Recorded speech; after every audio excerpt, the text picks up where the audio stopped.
As we will begin shortly, may I kindly request all delegates joining us today to please take your seats for the high-level opening of the session. Thank you. check one.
As we will begin shortly, may I kindly request all delegates joining us today to please take your seats for the high-level opening of this session. Thank you.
As we will begin shortly, may I kindly request all delegates joining us today to please take your seats for the high-level opening of the session. Thank you.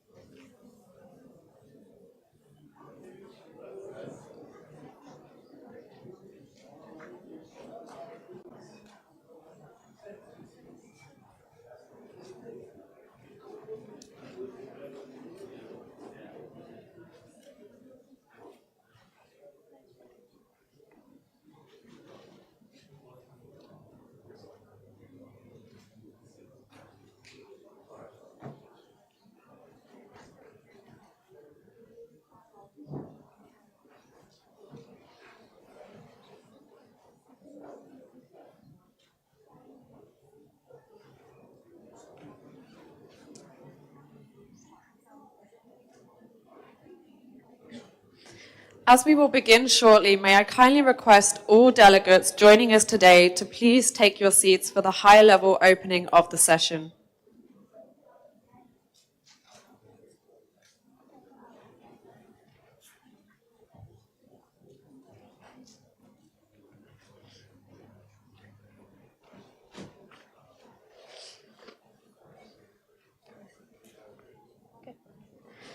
Excellencies, distinguished delegates, good morning and welcome to the committee.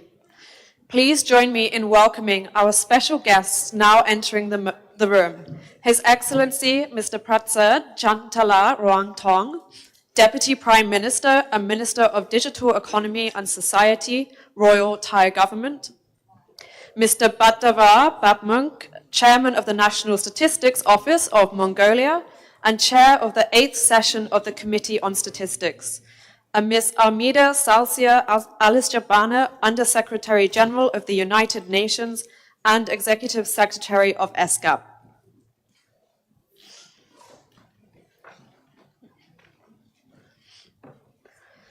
Excellencies, distinguished delegates, it is a great pleasure and privilege to have you join the 9th session of the Committee on Statistics. My name is Chloe Mercedes Harvey, and I am an Associate Statistician in the Statistics Division at ESCAP, and it is my honor to be your MC for this session. Kindly note that simultaneous interpretation of the proceedings is provided by the United Nations for the purpose of facilitating communication in light of the fact that there are 6 official languages of the United Nations, 4 of which are used at ESCAP. Only the speech or intervention in the original language is authentic and constitutes an authentic record of the proceedings. In case of any inconsistency between the interpretation and the speech or intervention in the original language, the latter shall prevail. This event is being webcast and real-time AI captioning is also provided. Delegates are encouraged to register their intention to intervene prior to the beginning of an agenda item. You may do so with the Secretariat at the conference office desk located on the right using the provided forms. Delegates who register their intention to speak prior to the beginning of an agenda item will be given priority. The Secretariat will assist the Chair in keeping to time. Interventions should be for a maximum of 3 minutes and a timer will be displayed on the screen. You will also be alerted when 3 minutes are up, and if you are still speaking, you will be asked to wrap up your intervention immediately.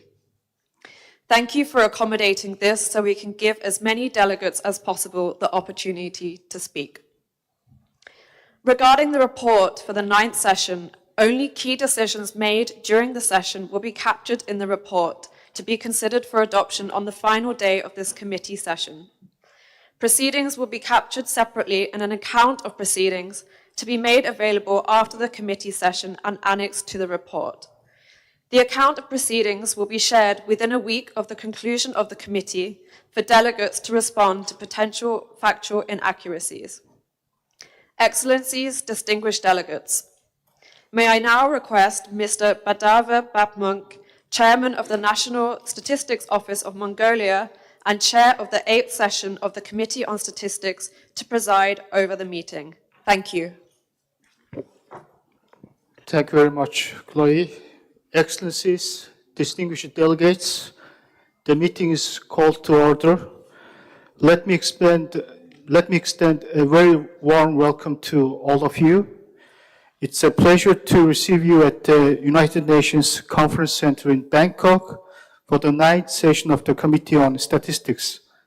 To open our proceedings, may I invite Ms. Almeida Salcia Alisjabana, Under-Secretary of the United Nations and Executive Secretary of the United Nations Economic and Social Commission for Asia and the Pacific, to deliver her welcoming remarks.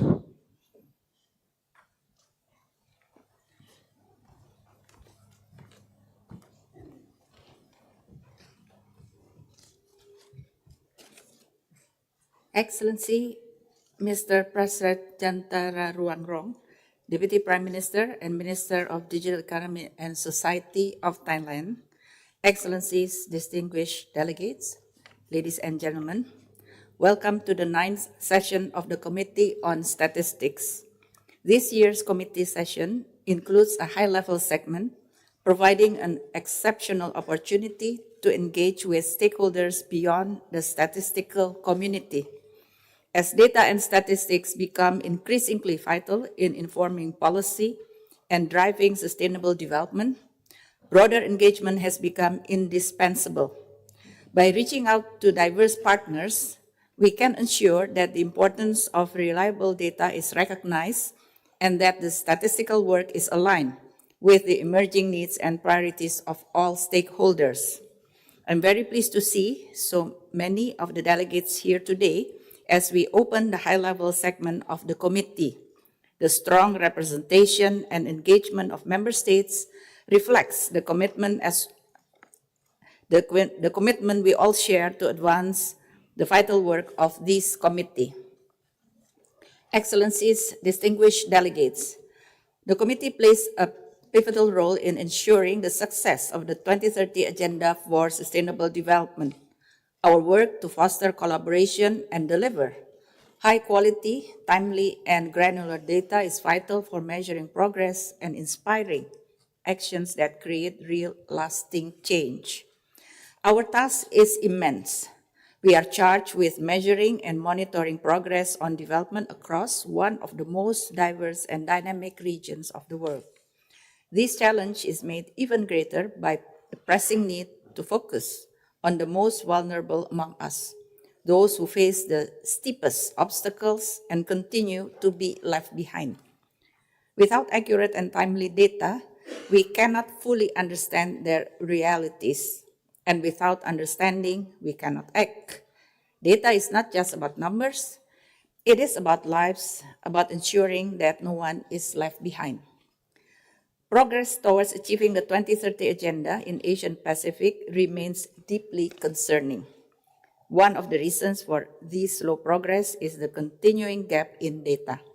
While we've made strides in improving data availability, it remains far from sufficient. Just over half of the SDG indicators have 2 or more data points, a baseline for tracking progress, while over a third have no data at all. Even more troubling is the lack of granular data, the kind that truly reflects the realities of diverse communities and the most vulnerable among us. Today, these aggregated statistics are available for only 5 dimensions, which are sex, age, urbanization, income, and education level, and for just 29 out of 231 SDG indicators. These numbers tell a stark story. We are flying blind in critical areas, and without the data to guide our efforts, we risk leaving millions behind. This is a challenge we cannot afford to ignore. Together, we must bridge this data gap and accelerate action toward the future we have pledged to achieve. This is why the Power of Data initiative, launched at last year's SDG Summit, is so critical. This initiative was designed to harness the transformative potential of data to drive progress on the SDGs, enhancing transparency, accountability, as well as impact. At its core, it calls for stronger political and financial support to build inclusive statistical systems that are essential for achieving the 2030 Agenda. Excellencies, distinguished delegates, this week we came together to reflect on the strides made by statistical systems in Asia and the Pacific. We revisit the action areas and commitments outlined in our collective vision and framework for actions by the Asia-Pacific Statistical Community and in the Declaration on Navigating Policy with Data to Leave No One Behind. Progress has been slow, and through this committee, we will examine why this is the case and chart a path forward. Achieving our collective vision requires a whole-of-society approach, one that goes beyond government, to build inclusive partnerships that reflect the diverse realities of our societies. This must be backed by stronger political and financial support. Alarmingly, nearly 40% of countries in Asia and Pacific have underfunded national statistical plans, threatening our ability to deliver on the promise of the SDGs. Governments must embrace the transformative power of data with strategic visions for data which are supported by national partnership. This partnership should unite political leaders, technical experts, and stakeholders to set shared priorities and establish inclusive data governance framework. At the same time, modernizing statistical systems is essential. By adopting new technologies and focusing on user needs, these systems can provide timely, relevant, and actionable data to drive progress. The time to act is now. We must mobilize resources, strengthen partnership, and commit to data systems that leave no one behind. Together, we can close the gaps and accelerate sustainable development for all. ESCAP stands ready to support your recommendations on regional actions to advance these priorities. I wish you all a very productive as well as successful session. Thank you very much.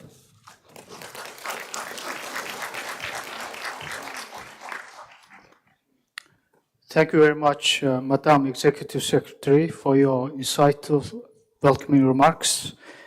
May I now invite His Excellency Mr. Prasert Jantara-Rantong, Deputy Prime Minister and the Minister of Digital Economy and Society, Royal Thai Government, to deliver his keynote speech.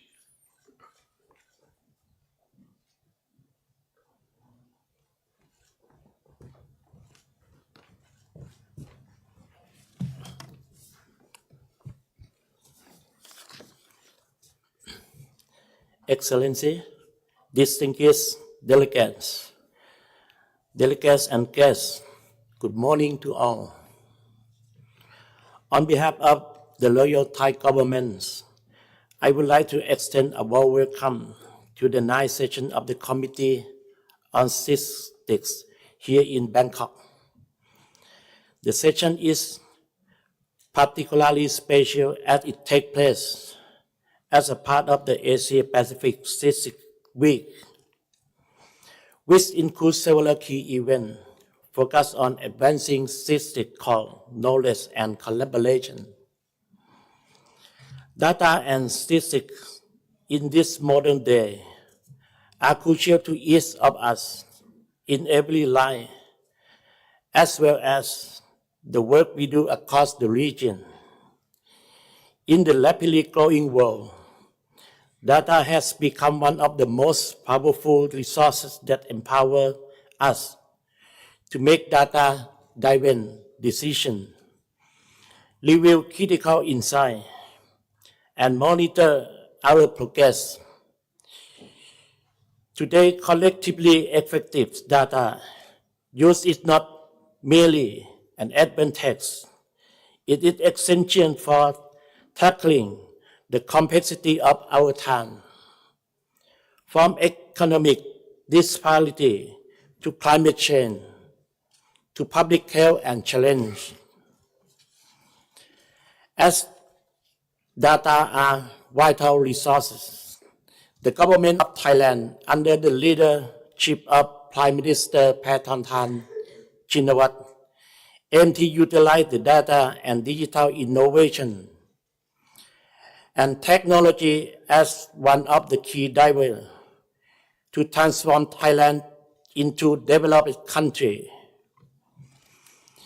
Building the strong foundation for a data-driven country enables the fruitful production of data relevant to development and foster the equitable and safe flow of data. Ministry of Digital Economy and Society, overseeing the National Statistical Office or NSO, recognize the indispensable role NSO play as the backbone of any country data ecosystem.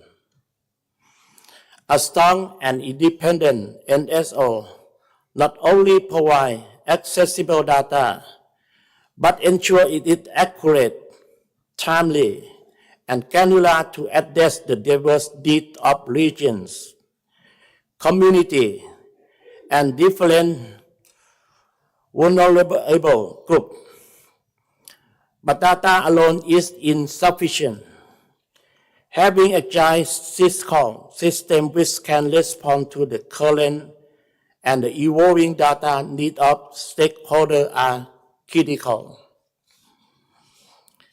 Regarding the 2030 Agenda for Sustainable Development, the role of data in achieving the SDG cannot overstate. To track our progress, identify gaps, and ensure that no one is left behind. We need high-quality, accessible, and reliable data. NSO play a leading role in ensuring that this data is available. However, NSO cannot work alone. To build strong data system, we need a whole society approach which brings together partners from public and private sector. Together, we can ensure that data leverage as a powerful tool to accelerate progress toward the SDG. This week, we have a valuable opportunity to learn from each other, and countries from across the region are here to share their success and challenge. Additionally, I would like to extend my appreciation to all of you who acknowledge the critical role that a strong fiscal system and the work of our NSO play in achieving the SDG and enhancing the well-being of our region. It is through your support and understanding that we can continue to strengthen our data system, enabling us to measure progress, address gaps, and ensure that no one is left behind. Finally, I would also like to extend my sincere gratitude to ESCAP for its firm determination to organizing this session and all the events during Asia Pacific Statistics Week. Their comprehensive dedication greatly strengthens our collective work in the region. I wish you all the best in your deliberation and enjoy your stay in Bangkok. Thank you very much.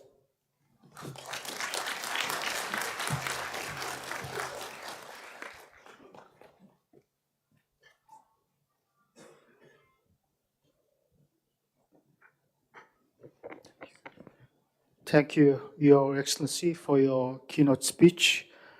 Mr. Stefan Schweinfest, the Director of the United Nations Statistics Division, was unable to attend our session in person due to his prior commitments. So may I ask the Secretariat to play the video of his remarks, please?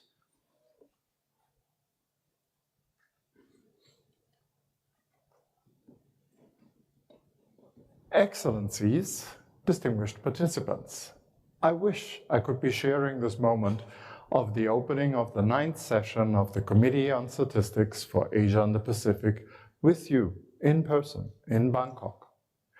Given my long-standing personal relationship with ESCAP and the statistical system in the region over the last decades, I want to at least send you my heartfelt greetings from the United Nations headquarters in New York and assure you of all my and our support. In the area of data and statistics, our regional and global architecture is strong. We are a strong professional community worldwide with shared ethical fundamental principles, including an unwavering commitment to data privacy and data quality. The ESCAP region has been on the forefront of many excellent practices. I congratulate you to 100 sessions of the Asia-Pacific Stats Cafes, to your national SDG trackers, and the work on a country compendium of data governance practices, which is providing a resource for countries to share knowledge and experiences and will surely inspire the global debate on this topic. All of your regional activities are well linked to the global initiatives, such as the Power of Data, the new Global Digital Compact, and the recent 5th United Nations World Data Forum, which was just held in Medellin, Colombia last month. Our forum is a great example of the more inclusive approach the global statistical system has been taking, leading the broader data ecosystem consisting of partners such as the private sector, academia, and civil society. The quality of our data relies on the whole of society. The forum is a place for all stakeholders to get together and build agile information systems underpinned by sustained political support and financial investment into data. However, governments and intergovernmental bodies remain the backbone of our data architecture, providing the very foundation on which official statistics is built. The highest such intergovernmental body is the Global Statistical Commission. I invite all of you to come to the Commission's 56th session in March 2025 and to contribute your experiences. We will be discussing data governance and how to strengthen our data, statistical, and geospatial information systems through better integration. And of course, we will work on our global statistical language, which is defined through our standards and norms. A new world census decade will be proclaimed, as well as an updated system of national accounts will be adopted. And we will address the challenges posed to our community by users at the recent Summit of the Future, in particular in the area of GDP and beyond, and digitalization. Together, we are strong. I wish you a very successful and also enjoyable meeting.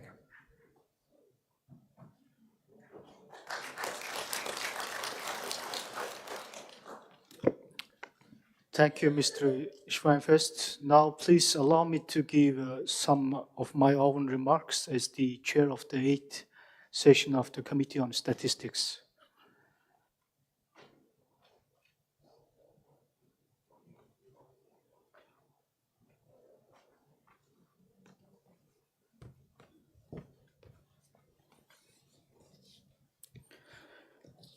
His Excellency, Mr. Prasert Chantara-Ruangthong, Deputy Prime Minister and Minister of Digital Economy and Society, Royal Thai Government, Ms. Armida Sarsia Alisjabana, Under-Secretary General of the United Nations and Executive Secretary of the United Nations Economic and Social Commission for Asia and Pacific, Excellencies and distinguished delegates, welcome to the 9th session of the Committee on Statistics. As the chair of the 8th session of the committee, I'm very pleased to be able to address you today. I really look forward to our next few days together to enjoy your company, as well as the exciting discussions we have lined up. The Committee on Statistics plays a crucial role in supporting the effective implementation of the 2030 Agenda, and I have been proud to lead the work of the Bureau since our 8th committee, which was held in August 2022, at the time when we were just coming out of the COVID-19 pandemic. We are a region with a strong collective vision and a framework for action for strengthening national statistical systems.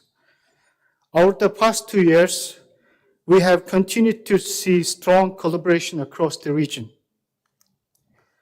Data governance was identified as a priority for future works at the 8th session of the Committee on Statistics, and I'm pleased that in this area we have done a lot of work. We have developed a new framework to describe data governance arrangements, which was developed through our country discussions and has been the topic of several expert groups and series of Asia-Pacific Stats Cafe sessions.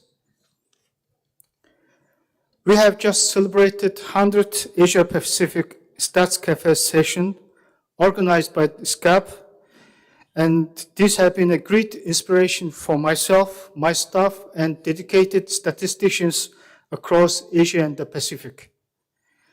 These sessions have enabled us to share our country's experiences and to learn from one another. In the area of big data and the use of data science, we have seen more national statistical offices not just experimenting in these areas, but actually embedding these practices into their official statistics. I look forward to hearing more about this at the side event on Friday, when we have a series of lightning talks to spark innovation.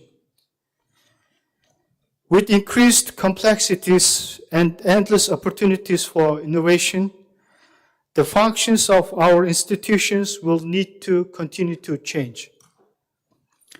This week provides an opportunity for us to explore ways in which we can enhance the institutional and technical capacities of statistical systems in the region, moving beyond traditional methods and practices and embracing new opportunities. It will allow us to seek inspiration to do our jobs at home even better, to rekindle old relationships, and to develop new friendships and new partnerships.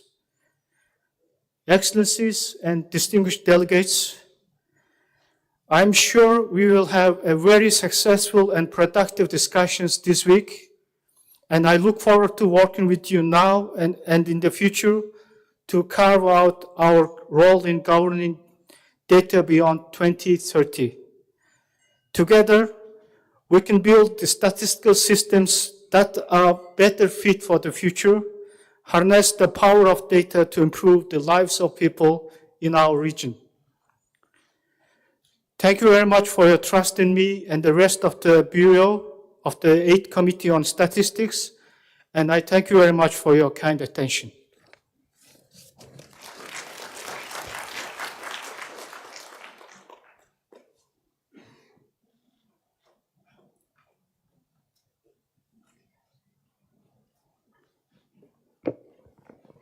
Excellencies, distinguished delegates, this now concludes the opening addresses by our distinguished speakers. Thank you. Excellencies, distinguished delegates, we will now proceed with the official group photos. First, it is my pleasure to invite the following delegates to come to the front of the rostrum escorted by their liaison officers. May I invite delegates from the rostrum to join us for the group photo?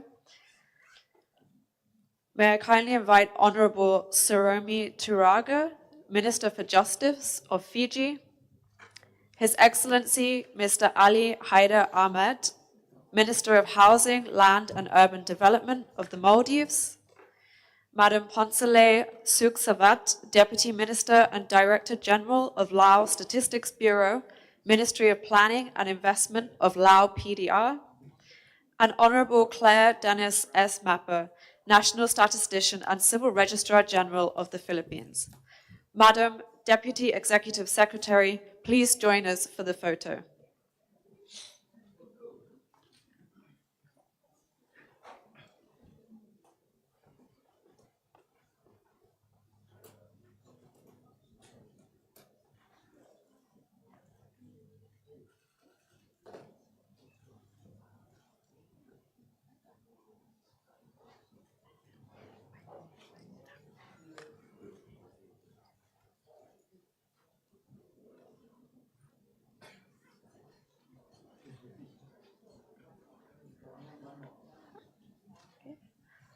Thank you, Excellencies and distinguished delegates. It is now my pleasure to invite you to participate in the second group photo of all delegates attending this session. May I kindly request all delegates to stand up and for delegates who are in front of the rostrum to turn around. I further request that all delegates direct their attention to our photographers who are positioned at the rostrum to ensure we capture everyone in the group photo. Thank you for your cooperation.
Thank you very much. That now concludes the photo session, and we will now proceed with the next session. Thank you very much.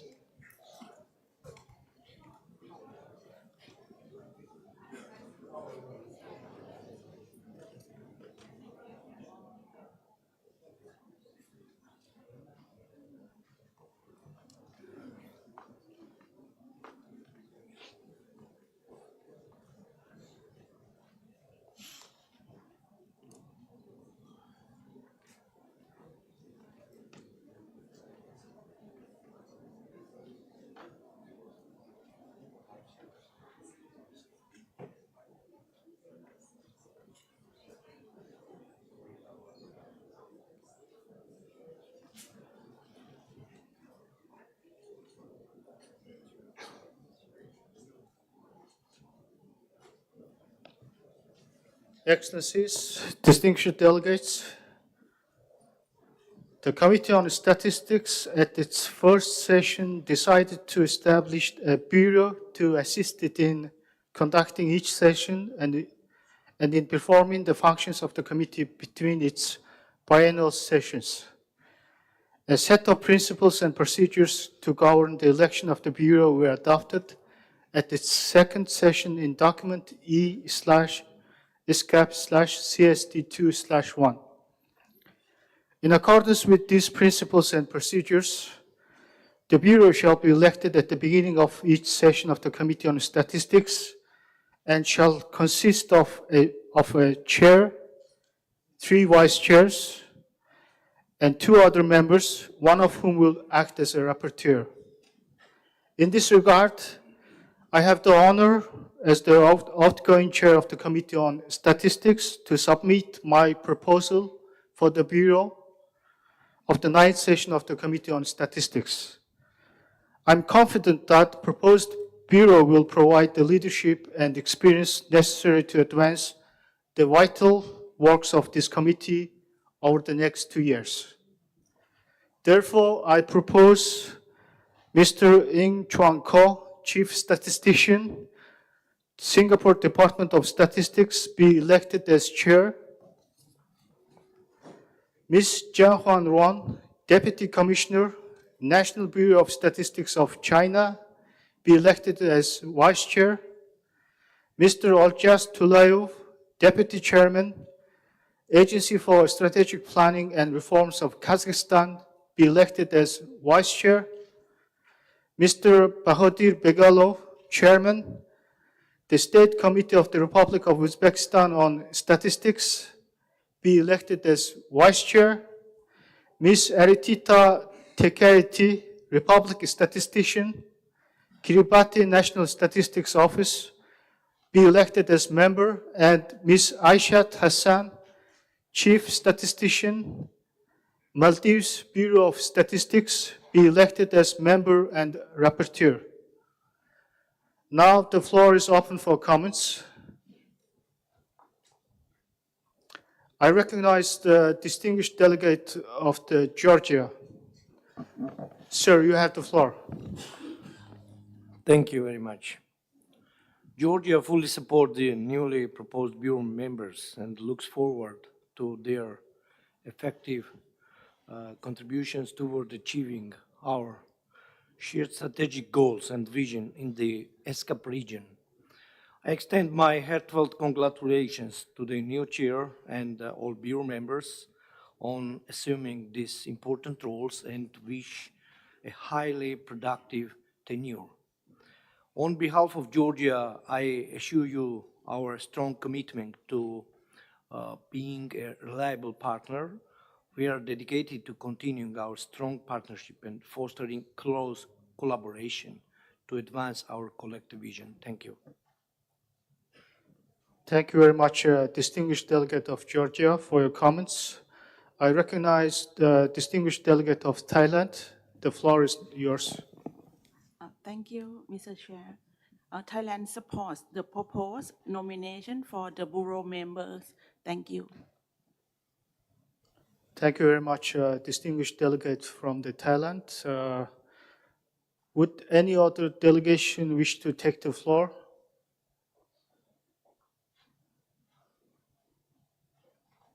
So I see none. So therefore, I would like to thank the committee for supporting my proposal. And I declare that the Committee on Statistics at its 9th session has elected by acclamation the following distinguished delegates to serve on its bureau. As chair, Mr. Ying Chuan Ko, Chief Statistician, Singapore Department of Statistics. As vice chairs,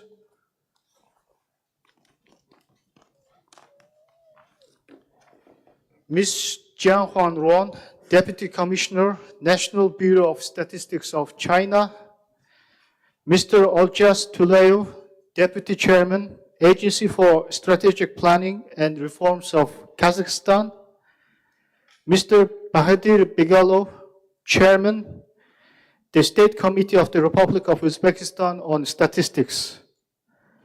As members, Ms. Aritita Tekeiti, Republic Statistician, Kiribati National Statistics Office, and Ms. Aishat Hassan, Chief Statistician, Maldives Bureau of Statistics, as a member and rapporteur of the 9th session of the Committee on Statistics.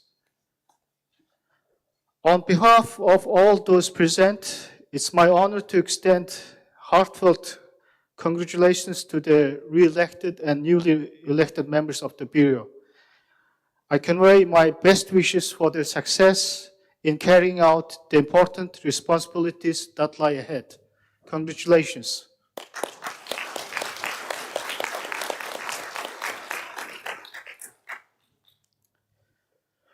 Before inviting the newly elected chair to assume his role at the rostrum, I kindly ask for your indulgence to allow me a few moments to share my remarks as the outgoing chair. I deeply admire the expertise, enthusiasm, and unwavering commitment within our community. My heartfelt gratitude goes to all of you for being such a profound source of inspiration. Over the past 2 years, I could not have fulfilled my responsibilities as a chair without the invaluable support and collaboration from my esteemed colleagues on the Bureau. Your generosity of spirit and steadfast support have made my tenure not only an incredible learning experience, but also an immense pleasure. It's now my honor to invite Mr. In Chuan Ko, a newly elected chair, to assume his place at the rostrum.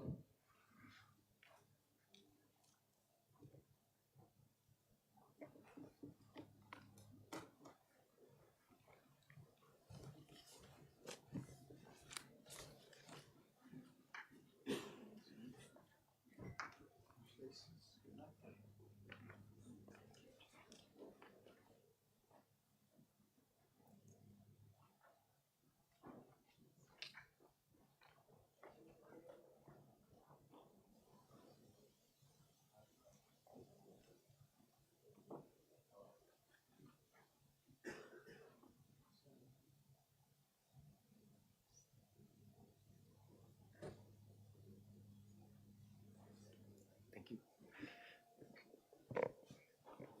Mr. Batava, thank you very much for your kind introduction. Excellencies, distinguished delegates, it's a great honor to assume the role of the chair of the Bureau of ESCAP Committee on Statistics for the next 2 years. I thank you all for the confidence placed in me to serve in this role together with the honorable vice chairs and members. I shall endeavor to do my very best to discharge the responsibilities of serving you as your chair with the support of the ESCAP Secretariat.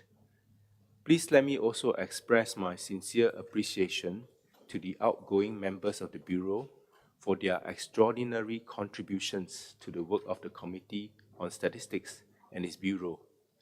It has been a pleasure working with each of you over the last almost 2.5 years, and I'm also looking forward to continuing to work closely with Uzbekistan as they continue their role on the Bureau for another 2 years.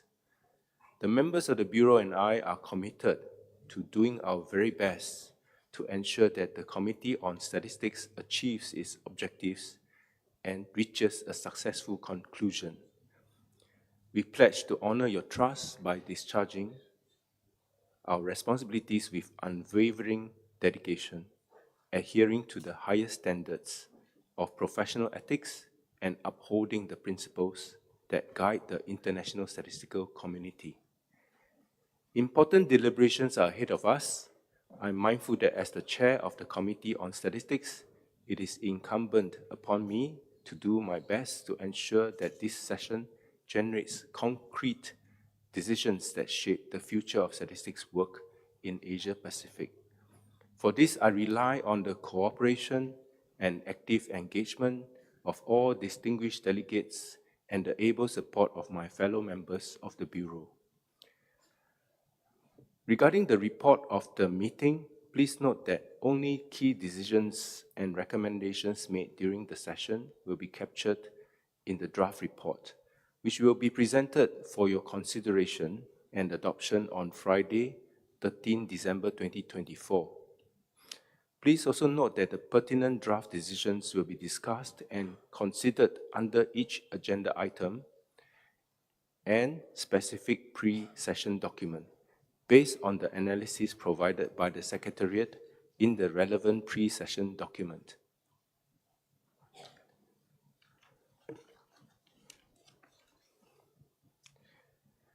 Excellencies, distinguished delegates, let us now turn to agenda item 1C on the adoption of the agenda as presented to you in document ESCAP/CST9/1/addendum 1.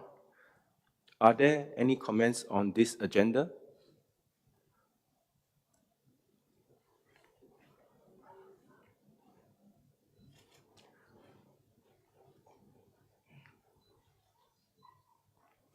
I see none.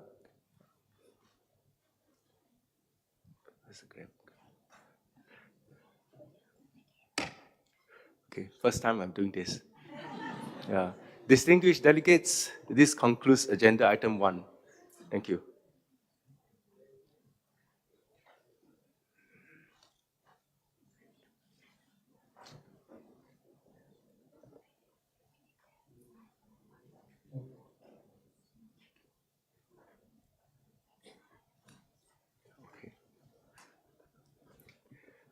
Excellencies, distinguished delegates, before we start agenda item 2, high-level segment, harnessing the power of data to leave no one behind, may I request the Secretariat to introduce this agenda item, sharing reflections on the status of implementation of the Declaration of Navigating Policy with Data to Leave No One Behind. Thank you.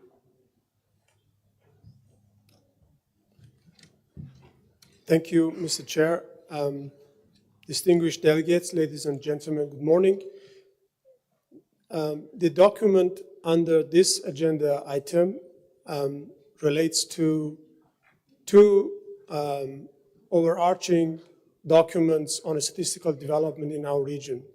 First is a collective vision and framework for action, which is the shared ambition to strengthen its national statistical systems of the region and setting priorities for action in Asia and Pacific, adopted by the committee in 2016. And the second one is a declaration on navigating policy with data to leave no one behind, which is setting out the commitments for supporting national statistical systems through political, institutional, and financial means, which was adopted by the committee in 2018 and endorsed by the Commission in 2019. The declaration and its resolution tasked the Secretariat to prepare an overview of progress every 2 years, and also for the Secretariat to report to the Commission in 2025 on the outcomes of the midpoint review at the 9th session of the committee in 2024, convened in a higher decision-making level. The midpoint review is a reflection on three principles of the declaration, focusing on three different issues, linking policy with data, and investing in statistics, and finally adhering to the fundamental principles of official statistics. The findings of the midpoint review highlight a good progress in statistical planning and increased data coverage and openness, but also highlights challenges in coordinating statistical systems and the use of data, which is calling for cultivating a whole-of-society approach to data. In addition, it highlights that national statistical plans are not fully funded in many statistical systems, which is calling for investing in the power of data. And finally, the findings suggest that the statistical systems still face challenges requiring new skills, a culture of continuous learning and cross-functional teams, which is calling for moving to an agile statistical system. So the paper under this agenda item consists of three recommendations for the committee to adopt and submit to the Commission in its next session in April 2025, and two decisions for the committee. Thank you for your attention. Over to you, Mr. Chair. Thank you, Mr. Aman, for the introduction. Distinguished delegates, we have a high-level panel and a round table for this agenda item. Let us start with the first panel on whole-of-government approach to building agile statistical systems. Please allow me to introduce distinguished speakers for this panel. His Excellency Mr. Ali Hadir Ahmad, Minister of Housing, Land and Urban Development of the Maldives, Honorable Siromi Turuga, Minister of Justice for Fiji, Madam Ponsale Suksava, Deputy Minister and Director General of Lao Statistics Bureau, Ministry of Planning and Investment of Lao PDR, Honorable Claire Dennis Mapa, National Statistician and Civil Registrar General, Philippine Statistics Authority. This panel will be moderated by Ms. Lin Yang, Deputy Executive Secretary for Program of ESCAP. Due to time constraints, we will not have time for questions at the end of each panel. However, delegates are invited to deliver country statements in the afternoon session. Thank you.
I believe we have everyone. Thank you so much, Chair. And it proves again, this is a very efficient and agile committee, and we are about 10 minutes ahead of this schedule. So let's try to continue to be efficient. And Excellencies, distinguished delegates, welcome everyone to what promises to be a very dynamic and thought-provoking panel discussion on adopting a whole-of-government approach to building agile statistical system. I'm honored to moderate the session as we kick off the first agenda item at the Committee on Statistics. This panel brings together an exceptional lineup of speakers from across government sectors, united by a shared commitment to transforming our statistical systems. Together, we will tackle some of the critical questions facing us today. For example, why has progress been slower than needed to achieve our collective vision? What strategic, institutional, and resource support do we still need? And how can we build a compelling case for greater financial investment in data and data systems? We will explore the transformative potential of national statistical systems, not just as providers of data for public decision-making, but also as a catalyst for transparency, champions of accountability, and the drivers of innovation.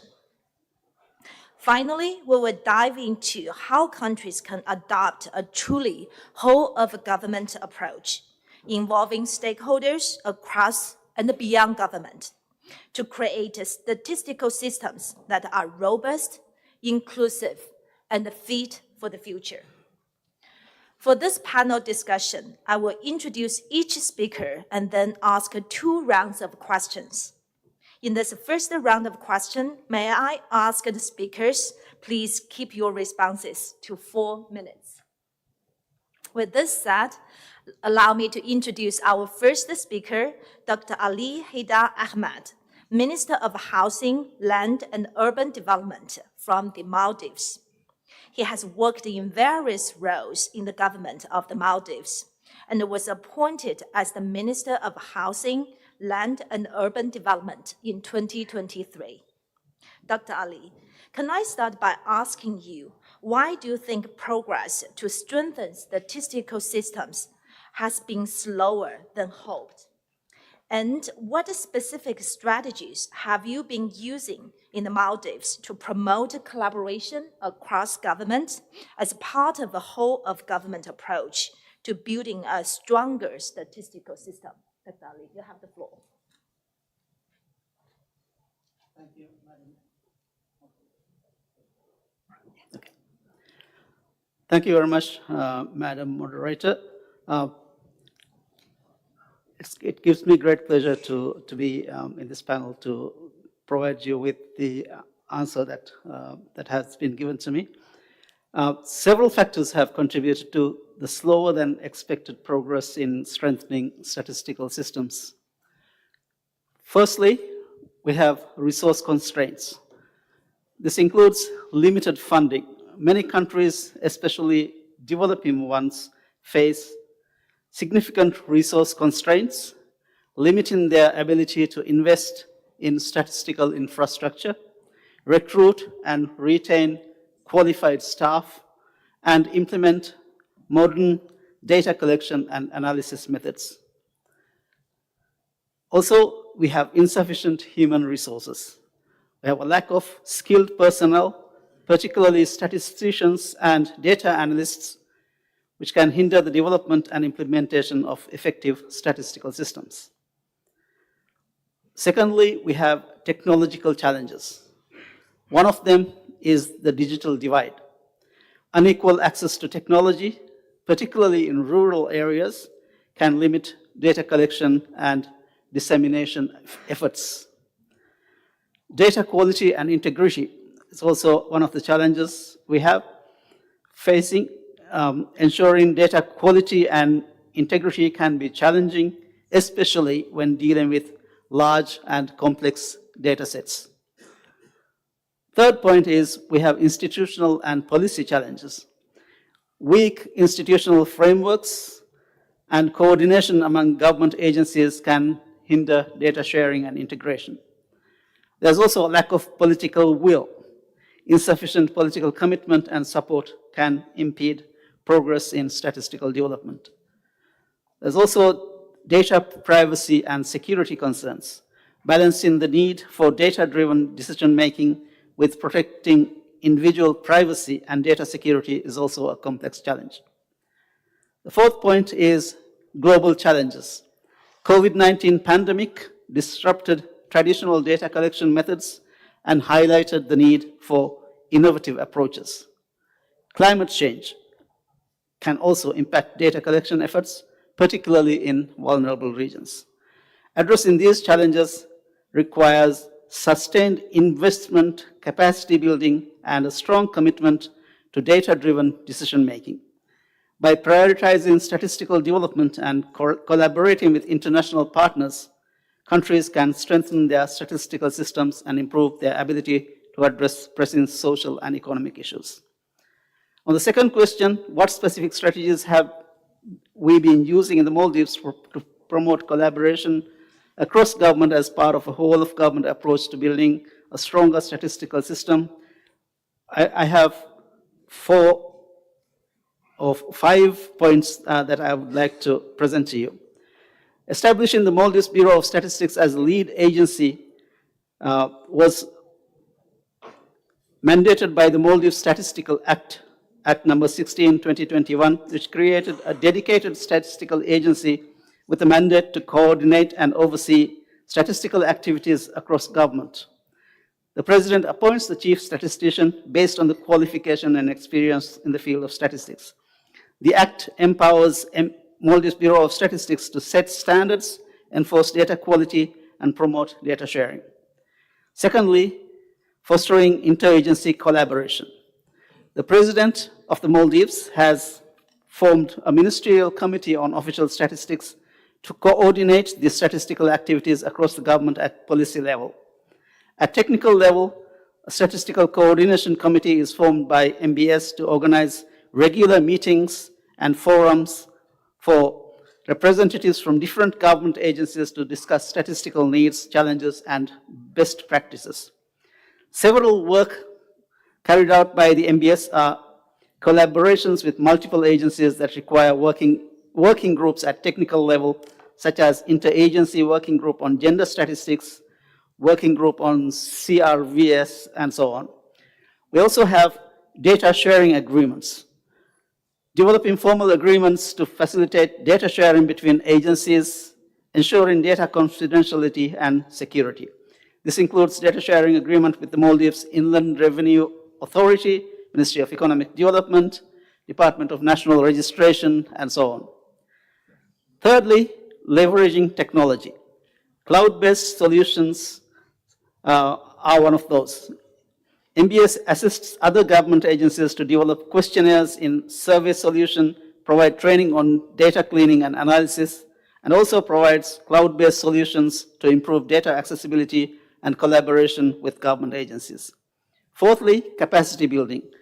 MBS carries out training programs, which will be an investment to enhance the statistical skills of government employees by partnering with the Civil Service Training Institute. Recently, Maldives Bureau of Statistics registered its own training institute, National Statistical Capacity Development and Research Center. They also are engaged in knowledge sharing, facilitating knowledge sharing and capacity building through workshops, seminars, and conferences. Finally, public awareness and advocacy. Public education, raising public awareness about the importance of statistics and data-driven decision-making by using user-friendly ways such as infographics. Release of publications on special occasions such as Women's Day, Children's Day, and such national and international events. Stakeholder engagement, engaging with stakeholders, including policymakers, researchers, and the general public to understand their data needs and preferences before major surveys and censuses are conducted. By implementing these strategies, the Maldives can foster a stronger statistical system that supports evidence-based decision-making and contributes to the country's sustainable development. Thank you.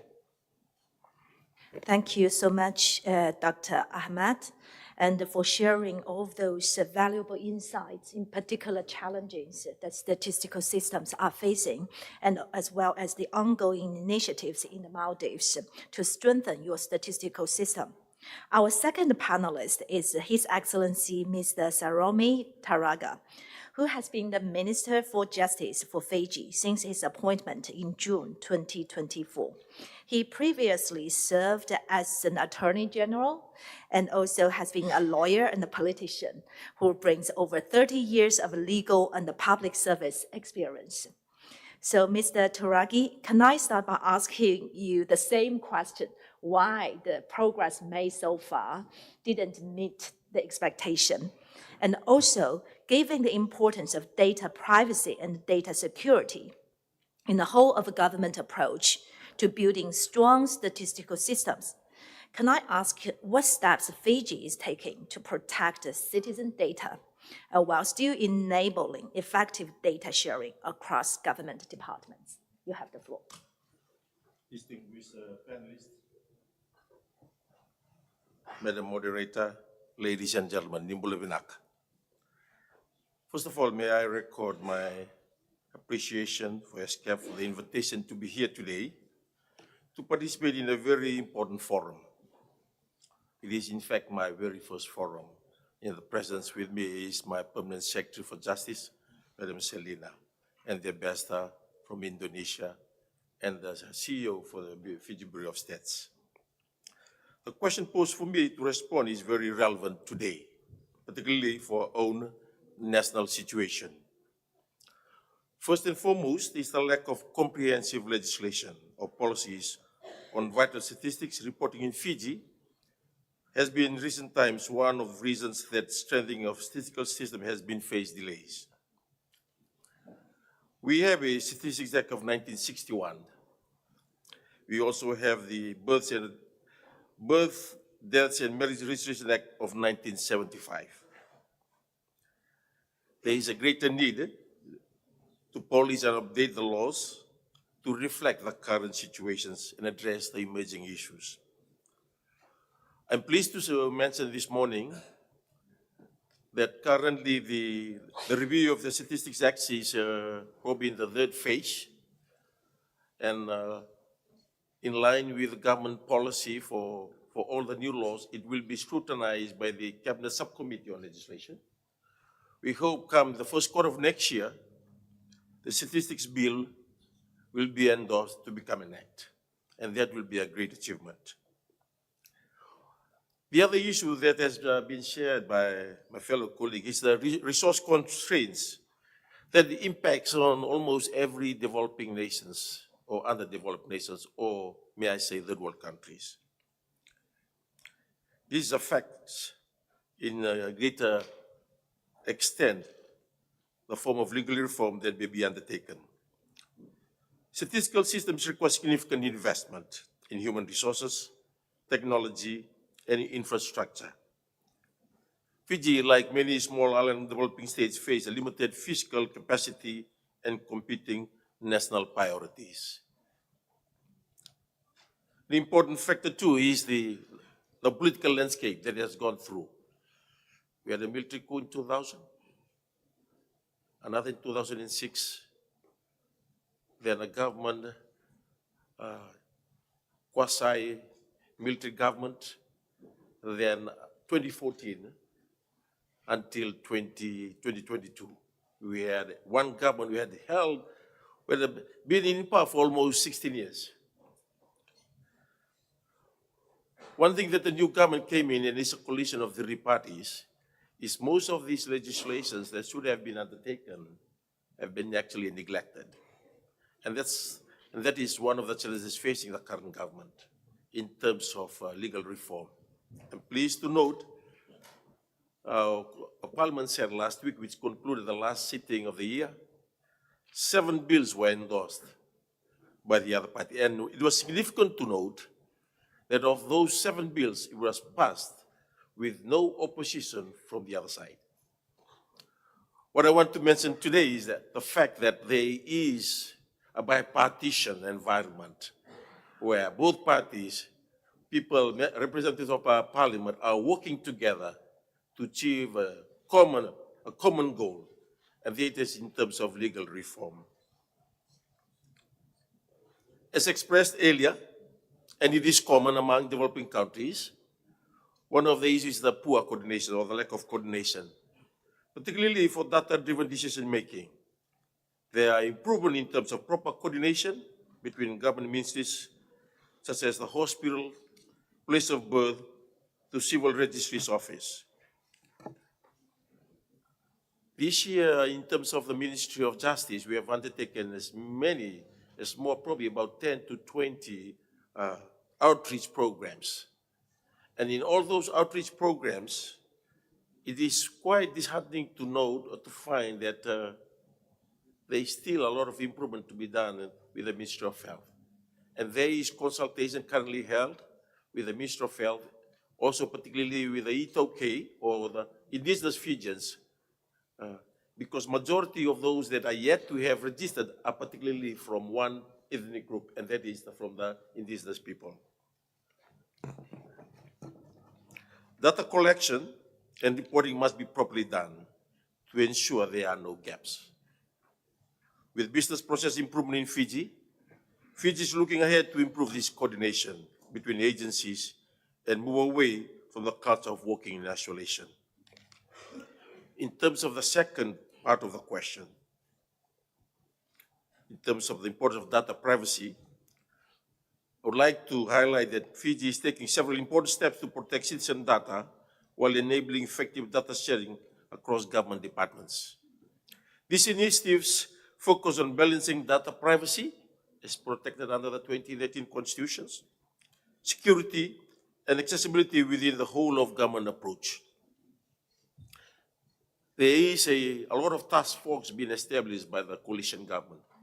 The purpose of this task force is to enhance the reform process, get all the government agencies together, sit down and discuss and network, and hopefully in a short time frame you come with a resolution, and that will gear towards legal reform.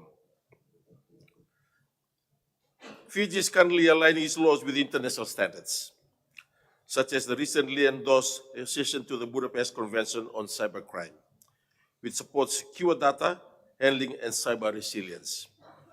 Additionally, the government is exploring specific data privacy legislation to safeguard personal information while promoting transparent data use. The Safety Online Commission Act of 2018, while it's been enforced, but it's basically useless because it has no power in terms of pushing the complaints into prosecution and asking for stiffer penalties.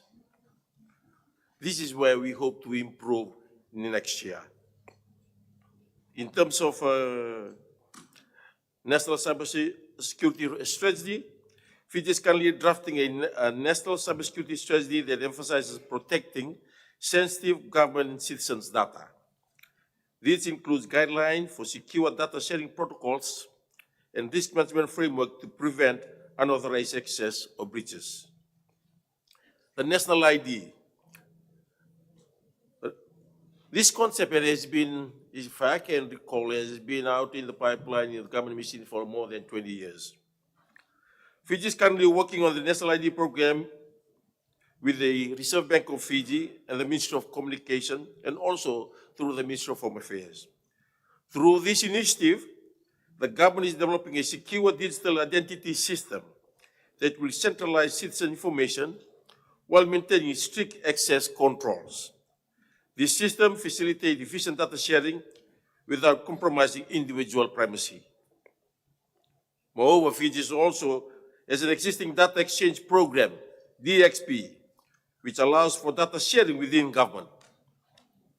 Becoming a subscriber to DXP follows a stringent approval process with adherence to strict data exchange policies and guidelines. This data is considered to be the single source of truth for both person and entity data in Fiji. And finally, is the national CERT development. In collaboration with Australia, Fiji has established the National Computer Emergency Response Team, CERT. CERT will provide a centralized response to cybersecurity incidents, ensuring government systems are resilient against threats to data integrity and security. Fiji is taking proactive steps to protect statistical data while enabling more effective data sharing across government departments. The government has been developing legal, regulatory, and technical framework to ensure that the data privacy and security are prioritized in the context of whole government initiatives. However, like many other countries, the balance between enabling data use for governance and protecting privacy remains an ongoing effort, requiring continuous improvement in legislation, technology, and interagency collaboration. Thank you.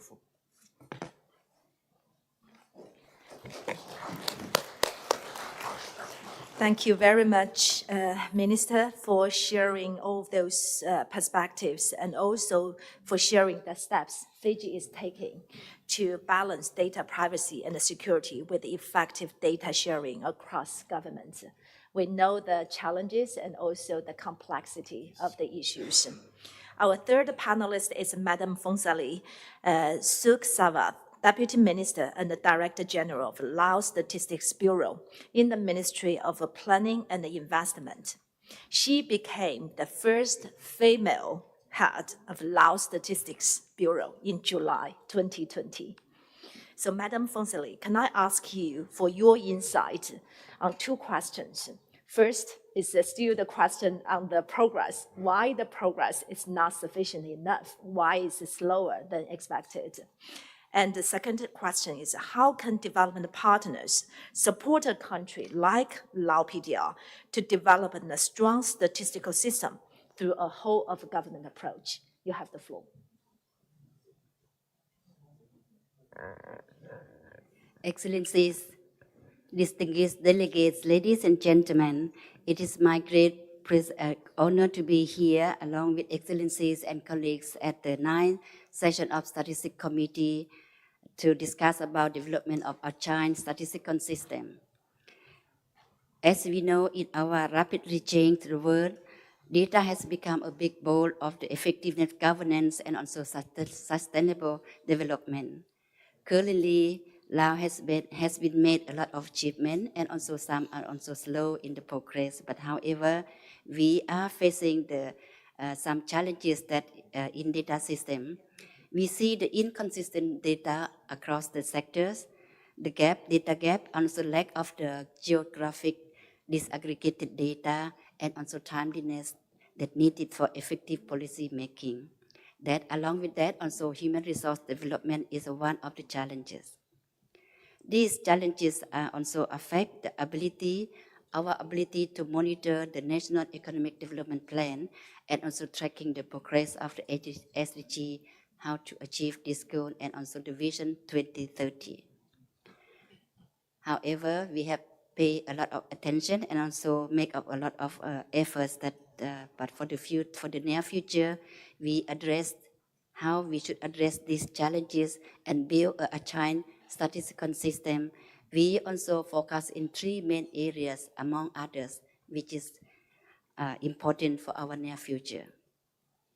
First, adopt of the user-centered approach in the next our 10 NSED and SDS, National Development Statistics Strategy, to enhancing our user literacy, data accessibility, and also value for everyone. Second, apply innovation while strengthening our business process, starting from data collection through the analysis and dissemination based on different data sources and approaches. In addition, we will focus to create a comprehensive coordination, collaboration, partnership framework between the government agency, regional and international statistic communities towards data integration and also dissemination. Third, invest in human resources by enhancing the statistical skills through training, innovation, and also essential tools to meet the development of statistics. A skilled workforce drives a sustainable progress and informed decision across sectors. Taking this opportunity, I also would like to share with you and agree with our panelists that the importance of the working together is very important. So since that we have a long historical working together in the region, it makes our Statistics Bureau under the Ministry of Planning made a lot of successful. And taking this opportunity, I also would like to urge and welcome on development partners, donors to continue collaborating, supporting in capacity building and also development of statistics in Laopedia that comply with the international standards and to generate the high quality data for the policy making and planning. I am confident that we can create an agile statistical system and bridging the gap by working together, building together, that is not only prepare to meet today's our challenges, but also position our capitalize in the future opportunity and inclusiveness. So we looking forward to work with all statistical community in region. Thank you.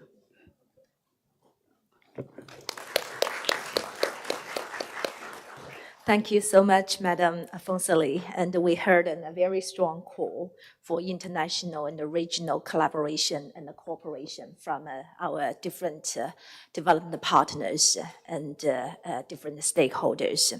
And now we will hear from our final panelist, Honorable Claire Dennis Mapa, National Statistician and the Civil Registrar General for the Philippine Statistics Authority. You are uniquely placed as the lead, not just for official statistics, but also for civil registration and the vital statistics, as well as the national identification system for your country. Can I ask you, Mr. Sir, and why do you think the progress to strengthen statistical system has been slower than hoped?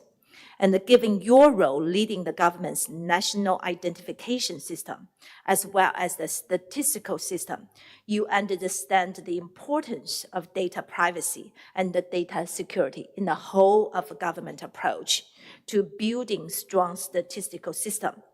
Can I ask what steps the Philippines is taking to protect citizen data while still enabling effective data sharing across the government? You have the floor. Thank you very much, Madam Moderator. First, I'd like to thank the organizer for inviting the Philippines to the Philippine Statistics Authority in this high-level panel on whole government approach to building agile statistical system. On the first question, why do you think progress to strengthen statistical system has been slower than hoped? My colleagues in the panel already provided some of the responses, and I sense that statistical offices have the same set of problems on this. So national statistical system crucial for informed decision-making are in need of reform. A shortage of skilled personnel, need to update policies, constraints in digital infrastructure and funding hinder the ability of national statistical system to provide accurate and timely data. To address these challenges, significant investments in human capital, policy reforms, technological upgrades, and adequate financial resources are urgently needed. For human resources, the statistical system faces significant challenges in human resources with shortage of skilled personnel across government agencies. Government agencies, not just national statistical offices, struggle to recruit, train, and retain statistical experts, creating a persistent skills gap that hinders effective data collection and analysis. The shortage is compounded by constraints in financial resources and professional development opportunities. Many local level positions in the Philippines, the local government units, the provinces, the cities, and municipalities are also required to have data analysts, statisticians. So those in local government units, the positions are filled by staff without adequate statistical training, which may compromise the quality of statistical work. Solving these challenges requires a comprehensive approach, including strategic investment in training, creating dedicated statistical positions, and fundamentally changing how government agencies view and prioritize statistical expertise. With respect to policies and laws, the current policy framework for statistical system has critical legislative gaps. For example, in the case of the Philippines, there is no mandate requiring the submission of administrative data from private businesses, which significantly limits comprehensive data collection and analysis. Existing policies do not have standardized mechanism for creating consistent business identification across different databases and transaction platforms. This fragmentation prevents seamless data integration and cross-referencing. These policies' limitations obstruct the development of an agile statistical infrastructure, undermining the potential for sophisticated data-driven policymaking. Addressing these gaps requires strategic legislative reforms to create more interconnected and adaptable statistical system. On data infrastructure, just like my colleague here, statistical systems are struggling with fundamental technological challenges, including inadequate capabilities for data management, integration, and comprehensive analysis. This current infrastructure is fragmented, with each agency approaching data storage and procurement independently, which severely limits cross-agency data sharing and system interoperability. These technological constraints are further complicated by unreliable connectivity and underdeveloped system for handling large data volumes. The result is a digital ecosystem that lacks the flexibility and interconnectedness needed for effective modern statistical analysis and governance. Addressing these infrastructure limitations requires a coordinated, system-wide approach that prioritizes technological modernization, standardized data platforms, and robust interagency digital collaboration. And on the last note on financial resources, budgetary constraints add to the challenge of strengthening this statistical system. In the assessment of previous statistical development programs in the country, this was one of the many reasons cited for the non-implementation of certain statistical activities. On your second question, the Philippine Statistics Authority has a unique structure due to its multiple yet intersecting mandates on official statistics, civil registration, national ID system, the community-based monitoring system, and recently the Philippine Ecosystem and Natural Capital Accounting System. In general, to address data security, the agency has effected reforms to strengthen the organization through the following mechanism. First, we established the Information and Cybersecurity Division within the agency, together with another unit, which is a Data Protection and Statistical Security Unit, to monitor compliance with the Data Privacy Act of the country and to ensure that all security measures are in place. We regularly conduct vulnerability and penetration testing and privacy impact assessments of our systems and protocols to assess risk during implementation, including surveys.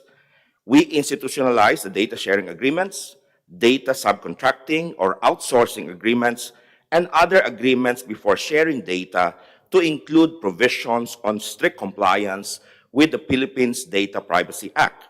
We are also requiring stakeholders with whom the Philippine Statistics Authority shares its data to designate a data protection officer, register with the country's National Privacy Commission, and attend training in data privacy and data security, and strictly employ sufficient security measures to protect the data being shared with them.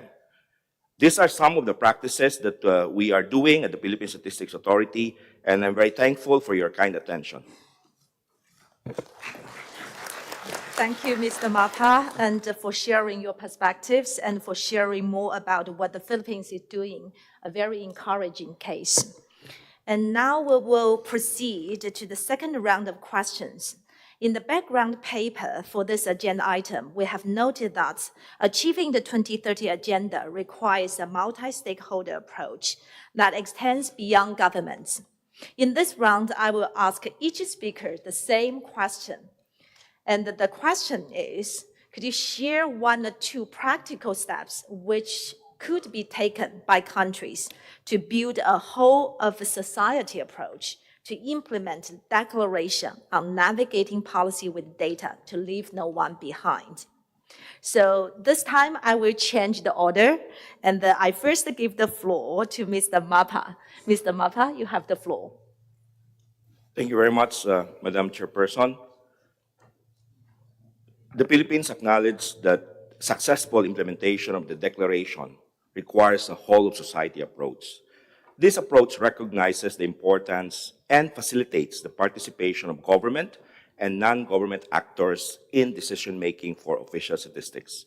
In our country, strong coordination and collaboration among government agencies and the private sector are facilitated through various interagency committees and task force on statistics under the Philippine Statistics Authority Board. The IAC, the interagency committees, serve as forum for discussion on SDG-related indicators and other statistical matters raised by concerned producers, users, and stakeholders of statistics.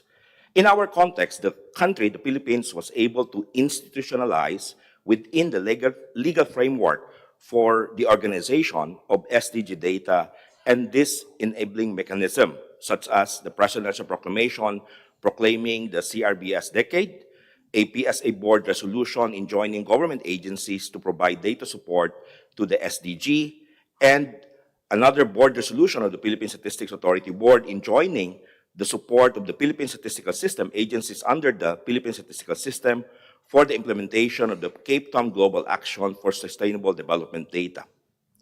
Now, the Philippine Statistics Authority is quite excited in its initiative and nationwide launch of the community-based monitoring system in 2024, this year, after partial implementation in 2022 and 2023.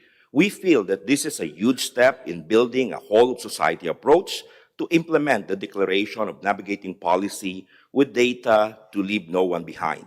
The data from the community-based monitoring system will be used by the national government agencies in crafting policies for development that aim to improve the well-being of citizens. The local government units, the primary actors in the community-based monitoring system, are also utilizing the CBMS data to provide specific interventions in addressing the concerns of their localities. These interventions are crucial and targeted to the needs of the local residents. A number of international development partners are also utilizing the community-based monitoring system data in the country in fine-tuning their engagement with the local government units and a number of national government agencies. Non-governmental organizations and members of the academic communities are also utilizing the community-based monitoring system data to monitor progress of the interventions being implemented in certain communities. The CBMS data also empowers communities to be more participatory on initiatives that affect their well-being. So these are some of the highlights, Madam Chairperson, on the practices that the Philippines is doing, particularly related to the community-based monitoring system. Thank you very much. Mr. Mapa, thank you so much for sharing with us those practical steps, in particular, Philippines' launch on those community-based monitoring system. And now I ask Madam Fonsali for you to share 1 or 2 practical steps which could be taken by countries to build a whole of a society approach to implement declaration. Madam, you have the floor. Thank you so much. So in Laopedia, we also really pay a lot of effort to support this in implementing this kind of initiative from the regional.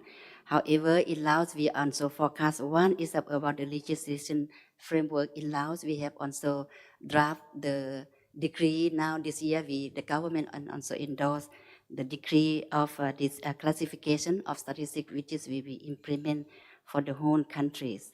Secondly, we also focus on the restructuring of the statistical office organization down from the district level, which is we want to focus on the implementing and also build the capacity for the groundwork. We also used to apply, used to have the part of this CBMS, which is done by Philippine statistics also, and now we also continue using that approach in our term that we are using, the improving the data from the regional office of the Laupedia, which is similar to the CBMS. The third one that we also focusing on this regional working mechanism among the central office and also the line ministry, focusing on how we can come up with this kind of framework on data set of indicator. So this is we support both on for the regional, international, and also support the local office of our government. So of course, nevertheless, the commitment that we should work together is not only for the internal, but we also more want to expand this networking with the private sector in the country and also with the academy in the country to improving both on the capacity and also delivery of kind of output, which is we support on the regional initiative. Thank you so much. Thank you so much, Madam. You're giving us a regional perspective.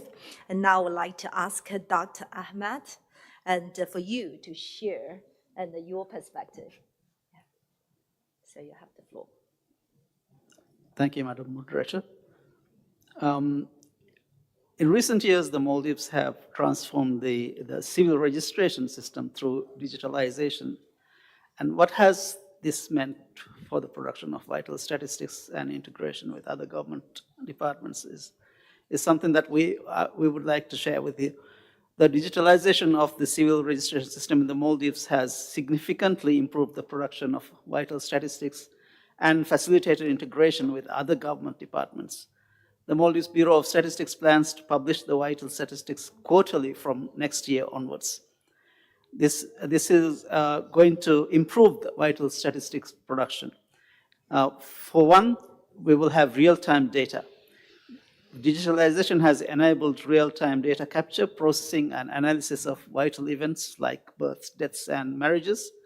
It has also enhanced data quality with automated data entry and validation processes, which will reduce errors and inconsistencies in vital statistics data. Thirdly, it will also increase data completeness. Digital systems have made it easier to track and follow up on unregistered events, leading to increased data completeness. Fourthly, it will also provide timely data dissemination.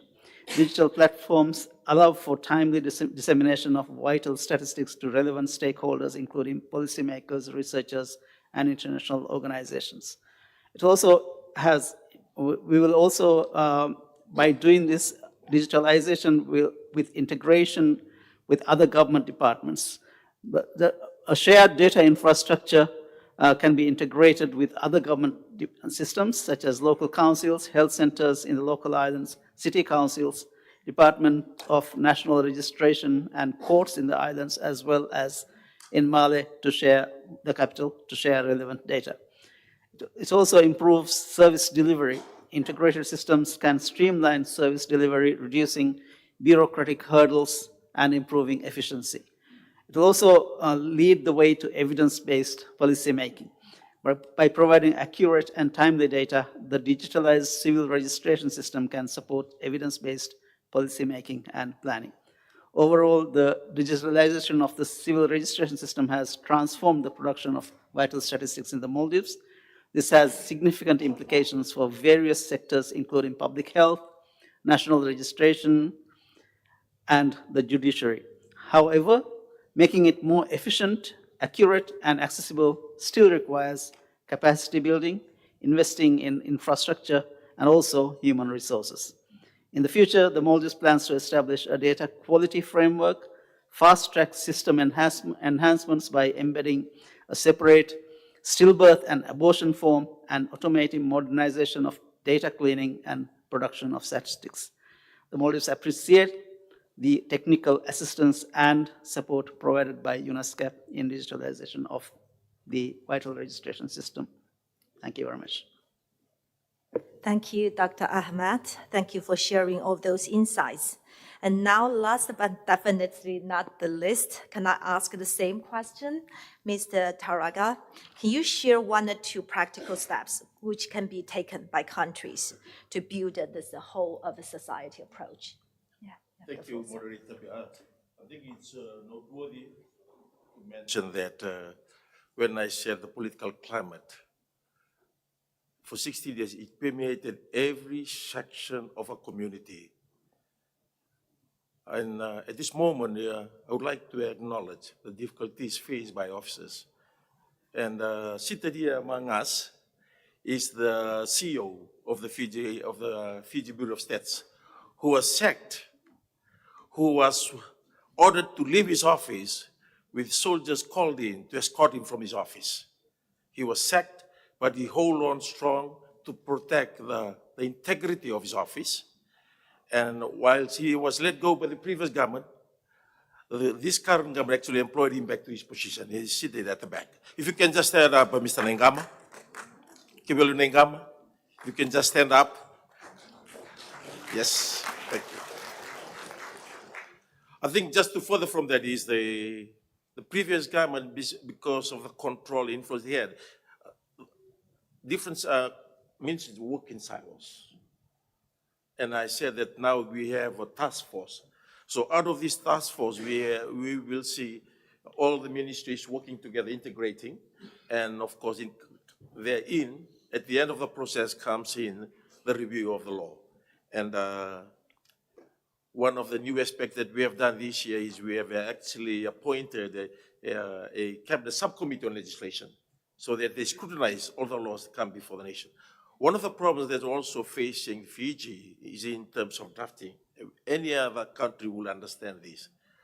We have a young team of drafters. Our senior drafters also left under the previous administration.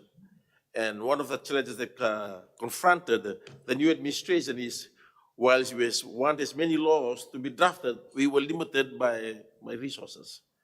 And one of the new initiatives we have implemented is we're going to the employee consultants. We also have some, with our donor partners, we have some drafters going to join our drafting team in the AG's office next year.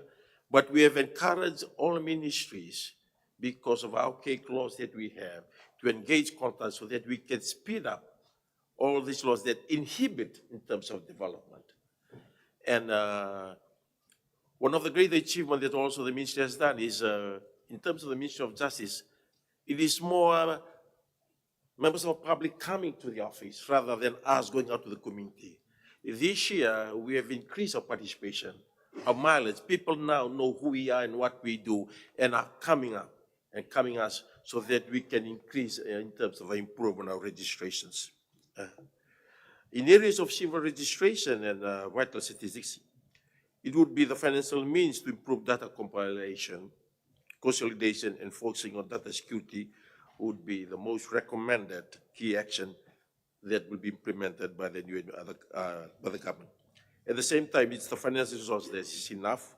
It would cater for countries to learn from each other and guided by international best practice. I think sitting here listening to my colleagues, we all share the same interests, the challenges and opportunities. And one of the greatest benefits of coming to this conference is to learn from each other. And then we can move forward from here. As the minister, we better support the policy that we wish to have in place with evidence based on collection of data. An example would be Fiji's evidence to action whereby target groups for addressing disparities in one-time birth registrations were conducted based on magnitude of the disparity due to lack of birth registration data, disaggregated by, for example, child, sex, ethnicity, and geographical registration, maternal age, and marital status. Identification of population groups with delayed birth rates can help inform policies and programs aimed at elevating inequalities in birth registration awareness and access, thereby facilitating all mothers in Fiji to give their child the human right of on-time birth registration. At the end of the day, Madam Moderator, the government is committed to improve the challenges that we are facing by getting all the ministries on hand and working together in uniform. Thank you.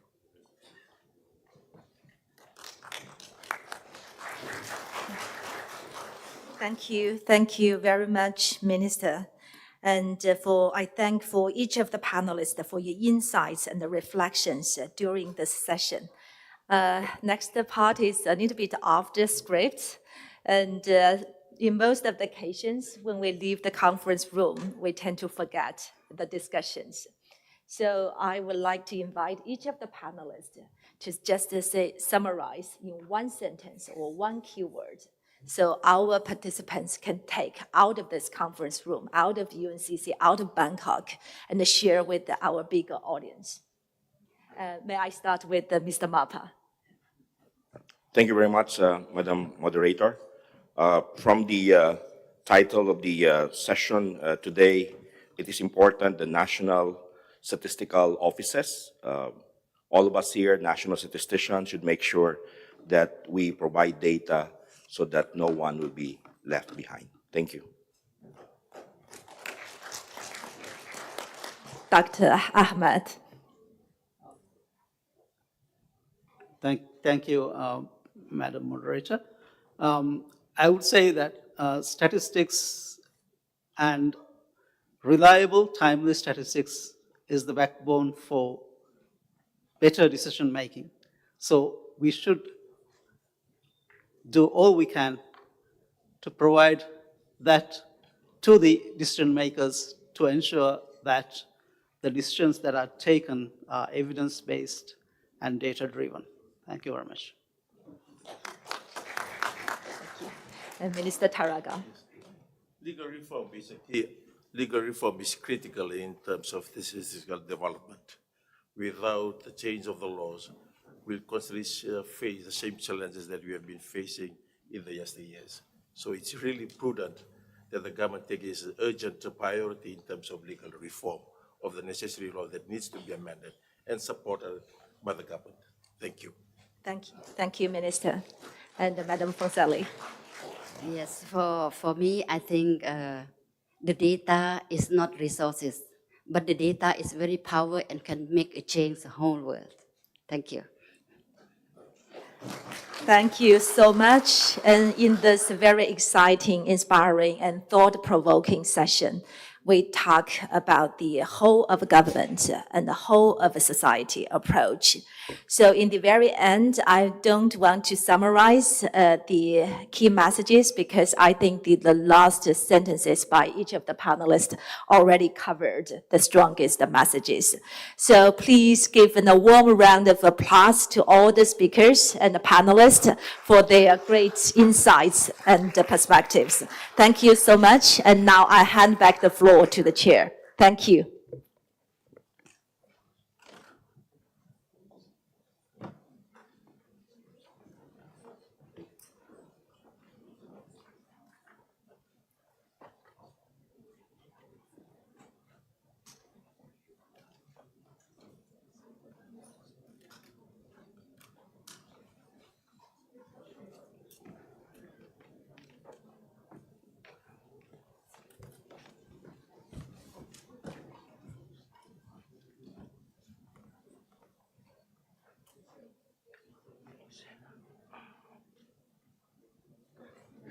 Thank you, distinguished speakers and Madam Deputy Executive Secretary for the interesting discussions.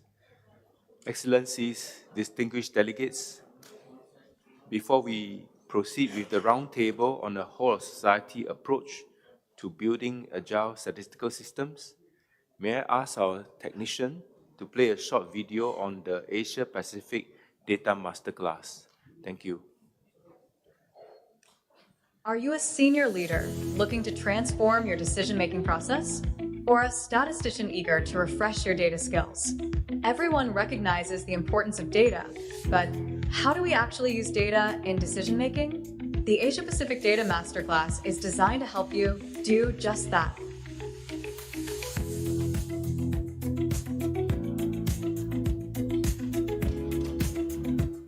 Dear colleagues, welcome to the Asia Pacific Data Masterclass.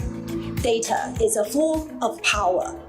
Quality data is the power behind any meaningful and sound policy decisions. We need data to know where progress is lacking, to identify who is the furthest behind, and to measure how far we have come from the baseline. Designed to offer flexible, online, and self-paced learning, this 6-hour course is delivered across 3 modules. Module 1 focuses on data-driven decision-making and policy-making. It explores the theme of why does data matter in government. This second module is centered on communicating compelling narratives through data and delves into exploring the theme of how to deliver trustworthy communications. This module takes a gentle deep dive into data science and new frontiers. It has been designed to support understanding around what is data science and look at the benefits of government in harnessing the power of data. Throughout the course, you will also learn from country experiences, such as using data to identify population at risks from environmental hazards in the Maldives. Data shows us that the northern and the central atolls of the Maldives face greater multi-hazard risks, including flooding, drought, sea level rise, and cyclones, compared to the southern atolls in the business-as-usual climate scenario, and those risks will intensify further under high-emission scenarios. Communicating data effectively in the Philippines, and more. These are then visualized and woven into a story that the users can relate to. Through writing and press conferences, we convey the message embedded in the data. I hope you will come out of the course with the fresh energy and the perspective to bring the power of data to the full use.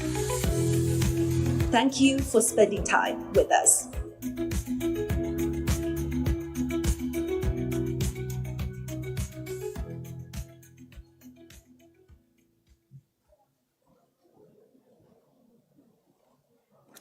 Excellencies, distinguished delegates, we will now proceed with the roundtable on whole society approach to building agile statistical systems. May I invite distinguished speakers and the moderator for this discussion to take their seats.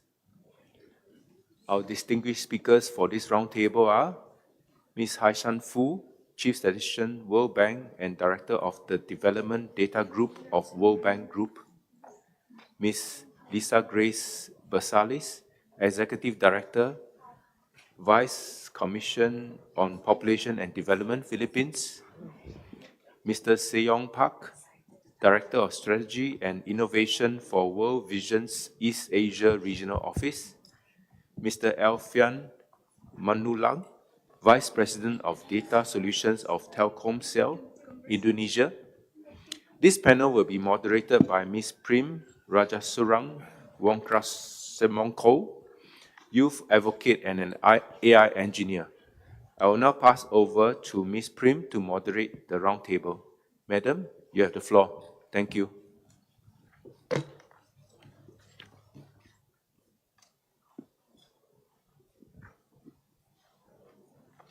Thank you, Chair. Excellencies, distinguished delegates, welcome everyone to what promises to be an insightful and dynamic roundtable discussion on the adopting of the whole of society approach to build an agile statistical system. My name is Prim Rajasurang Wongkrasemongko, and it's my privilege to be your moderator for this session, to dive into the critical role of statistics and data for this across all diverse stakeholders to harness the full potential of data in the today's most pressing challenges. Data is power, data is treasure, and sharing data is sharing prosperity and partnership and collaboration for an inclusive and equitable data for a sustainable world that leaves no one behind. Transparency data leads to insightful decision, and inclusive data make an inclusive policy and inclusive action. And in earlier panel, we heard from government leaders about the significance of the whole of government approach to build an agile and responsive statistical systems.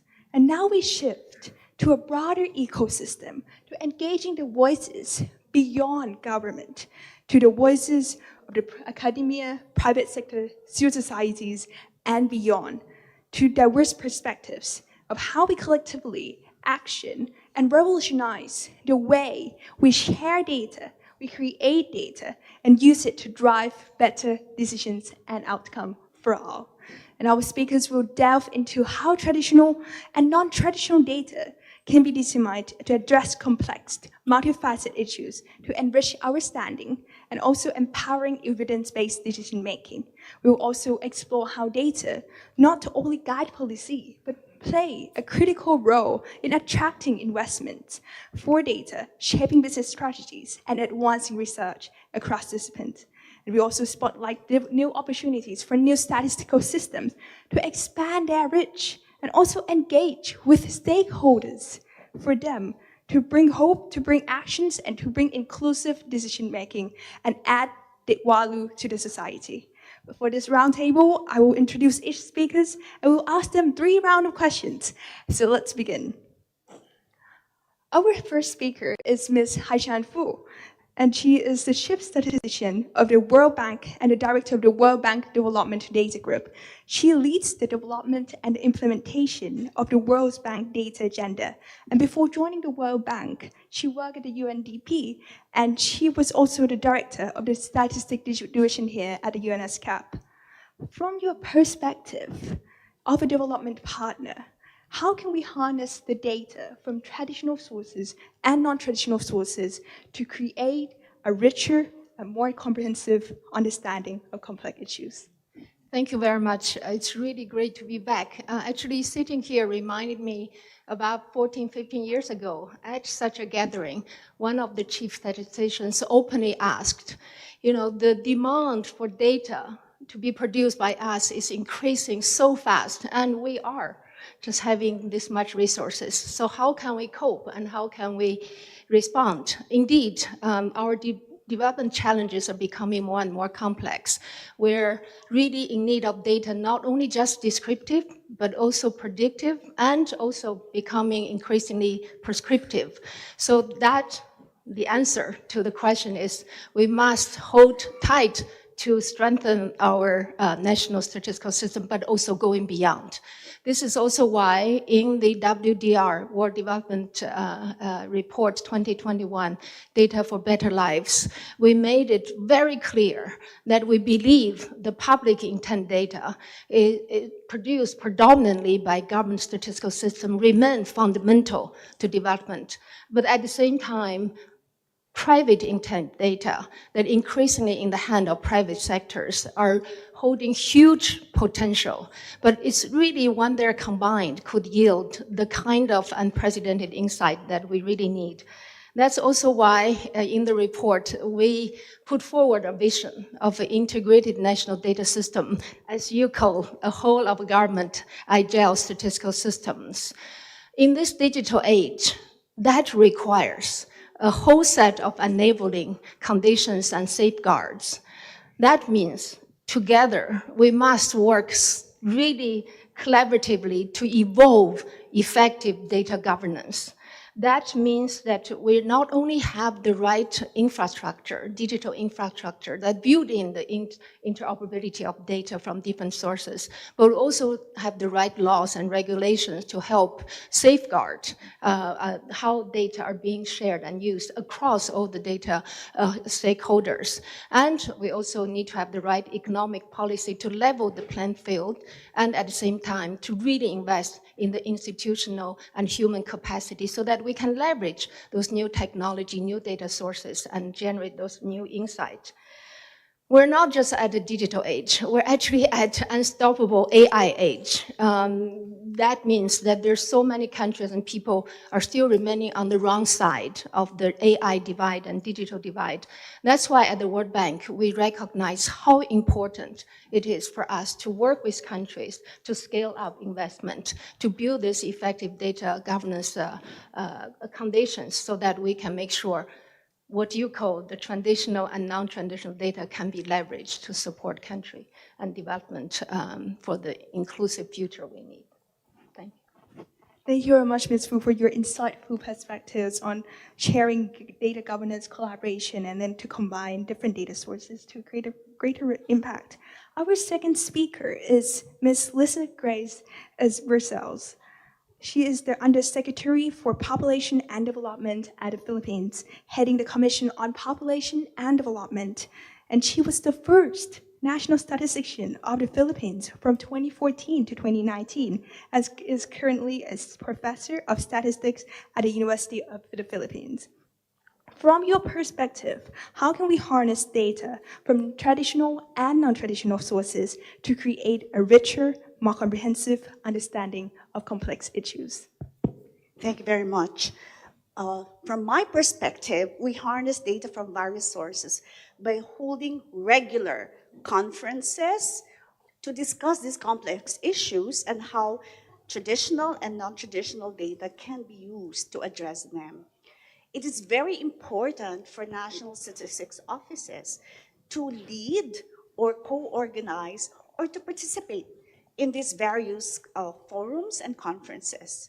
These could be conferences for big groups or for smaller groups, both international, national, and subnational levels. More important now is the subnational level discussion. Examples of big groups are conferences and research conferences or sectoral conferences discussing various issues of the country, but also the ones that include global perspectives. While small groups are interagency committees.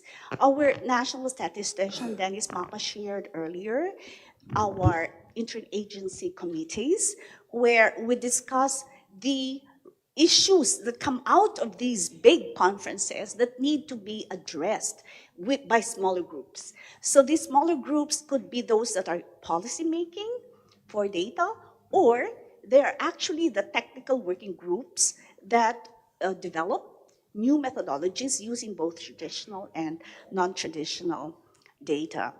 Usually the big conferences are where you will hear the demands and the requirements of various stakeholders, both in government and outside.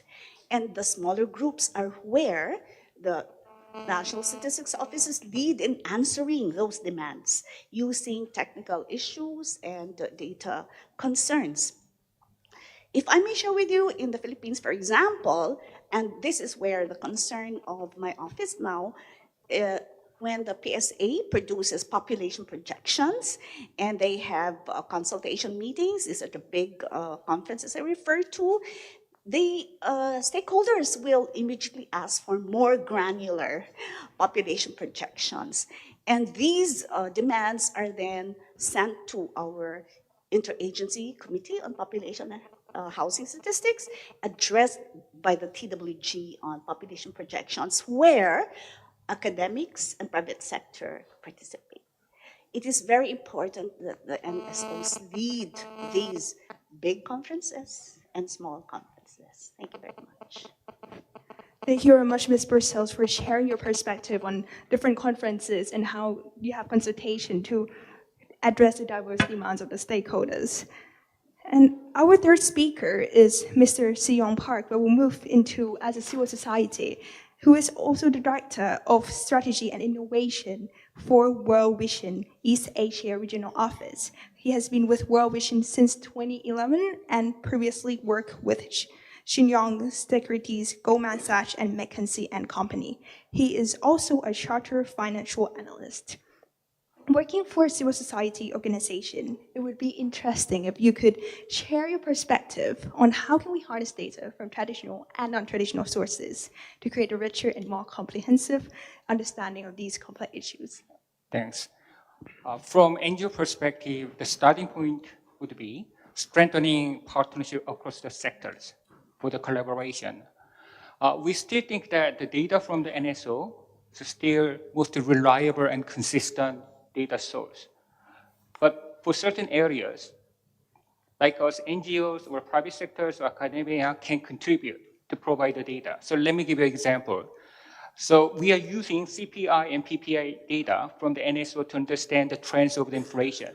But often, NGOs like us, we are doing the market survey for the pricing to understand the impact of the inflation on the vulnerable communities, right? And then I guess the retail companies in the private sector, they are also doing real-time measuring their pricing trend. So if these data are combined together, I believe that provide more holistic perspective to understand the trends of the inflation. But for this collaboration, I think we need some kind of open, accessible platform. Again, angel like us, we have very limited budget and the staff, right? So we hope to have different options for the data contribution. It could be easy things like just providing links to our data source. But ideally, it would be better if there are open platforms where we can easily access and contribute the data. But again, due to the limited budget and staff, we need a capacity building for us. And at the same time, we need a clear guideline how we can contribute to the data.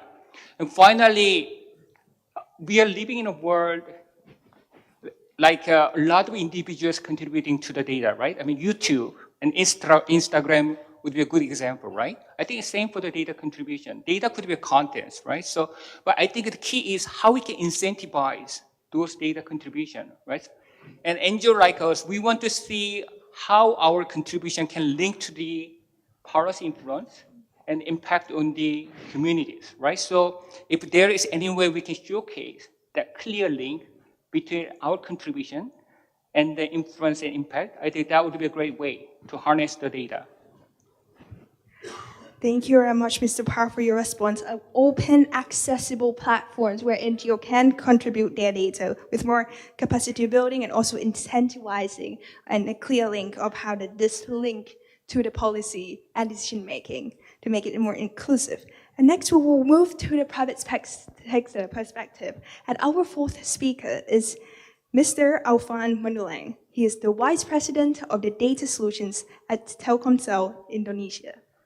He oversees the telco big data analytics, offering solutions to sectors such as financial institutions, government, and e-commerce. Amongst other things, he also play a key role in Telkomsel's Innovation Center and collaborating with startups in IoT and digital product space. In your role in private sector with an extensive background in innovation, can you share your perspective on how can we harness data from traditional and non-traditional sources for a richer and more comprehensive understanding of complex issues? Thank you. Thank you for the invitation from United Nations, Ms. Rika. I think I don't know whether I'm the only one that from private sector in this room, but I'll give you what is our perspective, right? Okay, I'm from Telkomsel. We are the biggest telecommunication operator, cellular and also fixed right now in Indonesia. We have around 160 million customers and around 10 million fixed broadband at home. So we capture around at least 50% of the market share in Indonesia. So we produce around 50 petabytes data per day, one day 50 petabytes, and we process 1 trillion transaction internet per day. So you can imagine how big the data, right? So what are I think I'm more like talking about the use cases, right? So we work with, as you said, with the government of Indonesia, from Indonesia National Statistics Office like BPS. We work financial services and also private sector as well. So the one that we solve currently with our data, Indonesia is 50% of the population is unbanking, right? So actually, how then both government and also private sector to address to empower our small medium enterprise, how then they can have a loan credit facility. So actually, in a bank, it is formal. Then the bank need to assess the 5C, right? The character, the capacity, the capital, collateral, and this condition. So actually, those 50% does not have the data, right? So actually, then how to solve it? So actually, this financial institution, they have to use the alternative data. So what is the alternative data available? One of them is actually telco data, right? So this is available. We are providing, We are not selling data. We provide data and insight. What we provide is actually an insight for these, organizations, right? So actually, like mimicking this 5C, like what is the character? Your payment, it's about your history, right? Your payment history. Then actually how you pay your billing, telco billing. And then Indonesia is 97% is prepaid actually. How then your prepaid top up? Is it when you are out of due date or before or after, right? So, and about the capital as well. Then how is your capability? How is your spending? You are only spending voice or SMS for internet? Is it representing also about your internet literacy? Or you are purchasing some valued services? Is it a video? Is it a music? Is it something else, a digital content that they are consuming? And then about the the character, right? The character, the capacity, the capital, then about your ARPU, is your spending income, and also the collateral. How then we can predict that, mimic that, by seeing that the mobile type of mobile phone that you are using, we able. So actually, this kind of information that usually required by financial institution or banking, then it can be replaced with this alternate data. Then actually, then the loan, the lending can be disbursed into this target segment, right? So actually, this is the things that we are solving in terms of financial institution on with our National Statistics Office. What we have done in the last 5 years, actually, we are using the MPD when we are calculating some of these, tourism statistic, national tourism. So actually with the mobile device positioning, movement of the people, previously it's very manual, counting people in the airport, terminal, sea, harbor, then actually you can use this because everybody now handling the mobile phone, right? So actually by replacing those manual into more data approach driven, then actually the benefit is it is fast, more faster, you get the data, and also more accurate as well. And also in the terms of cost effective, actually it is really saving our national spending as well. So I think that's kind of benefit that can be reaped by this organization, either it is government or is it the private sector as well. Yeah, I think that's my point of view. Great, thank you. Thank you so much, Mr. Manulang, for sharing your insights on actually helping the financial institutions, getting data from alternating sources, and then providing loans, and also have a faster, cost-effective measures of collecting data, and then helping the citizens, to the small businesses, to everyone that needs the data the most.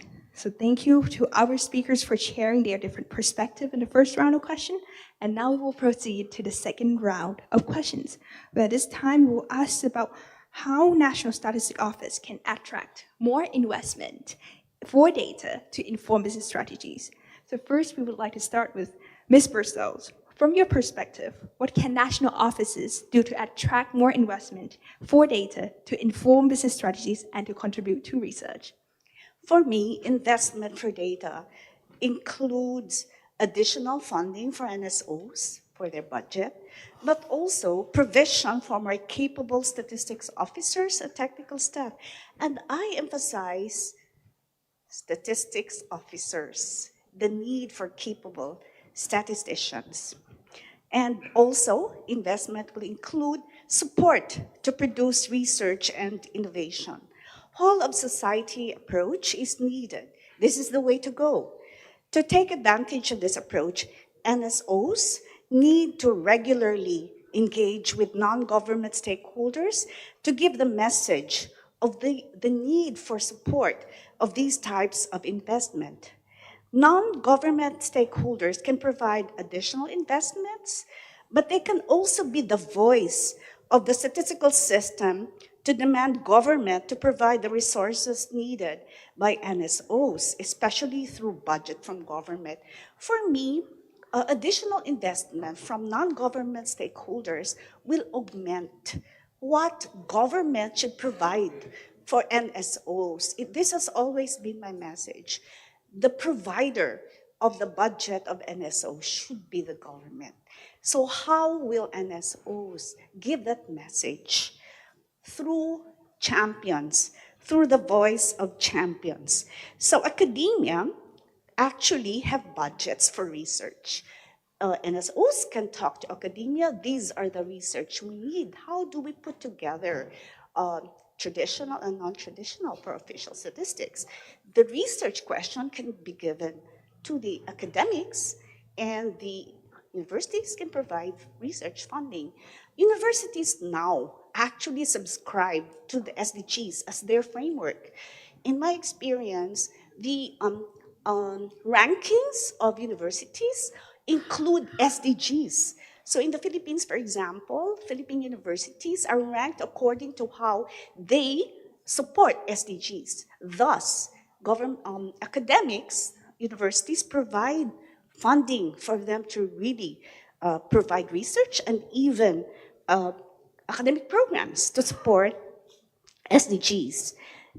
Also, research institutions can provide additional research investments. In the Philippines, for example, we have the Philippine Statistical Research and Training Institute, and they actually provide their own funding for government agencies that request for the need for them to answer certain statistics questions. The private sector is a very important support, as mentioned already, to augment the traditional data provided by the National Statistical System. But for me, NSOs really need to engage with the legislature. They have the power of the purse, and they can be the providers. But the demands from other stakeholders must reach legislature, and this is where media is a very important champion. In my experience, another group that needs to be engaged with are professional societies. So in the Philippines, we have the Philippine Statistical Association. These are statisticians, both in government, in academia, in private sector. We meet and we discuss what are the data needs of the country and how non-traditional data can be used by statistics, by official statisticians. We also have social science societies, and they are very good as well as champions in demanding for government to provide data. We have the Philippine Population Association. So there are a lot of these professional societies that can again be the voice for statistics offices to be provided by government with the needed resources. Thank you very much.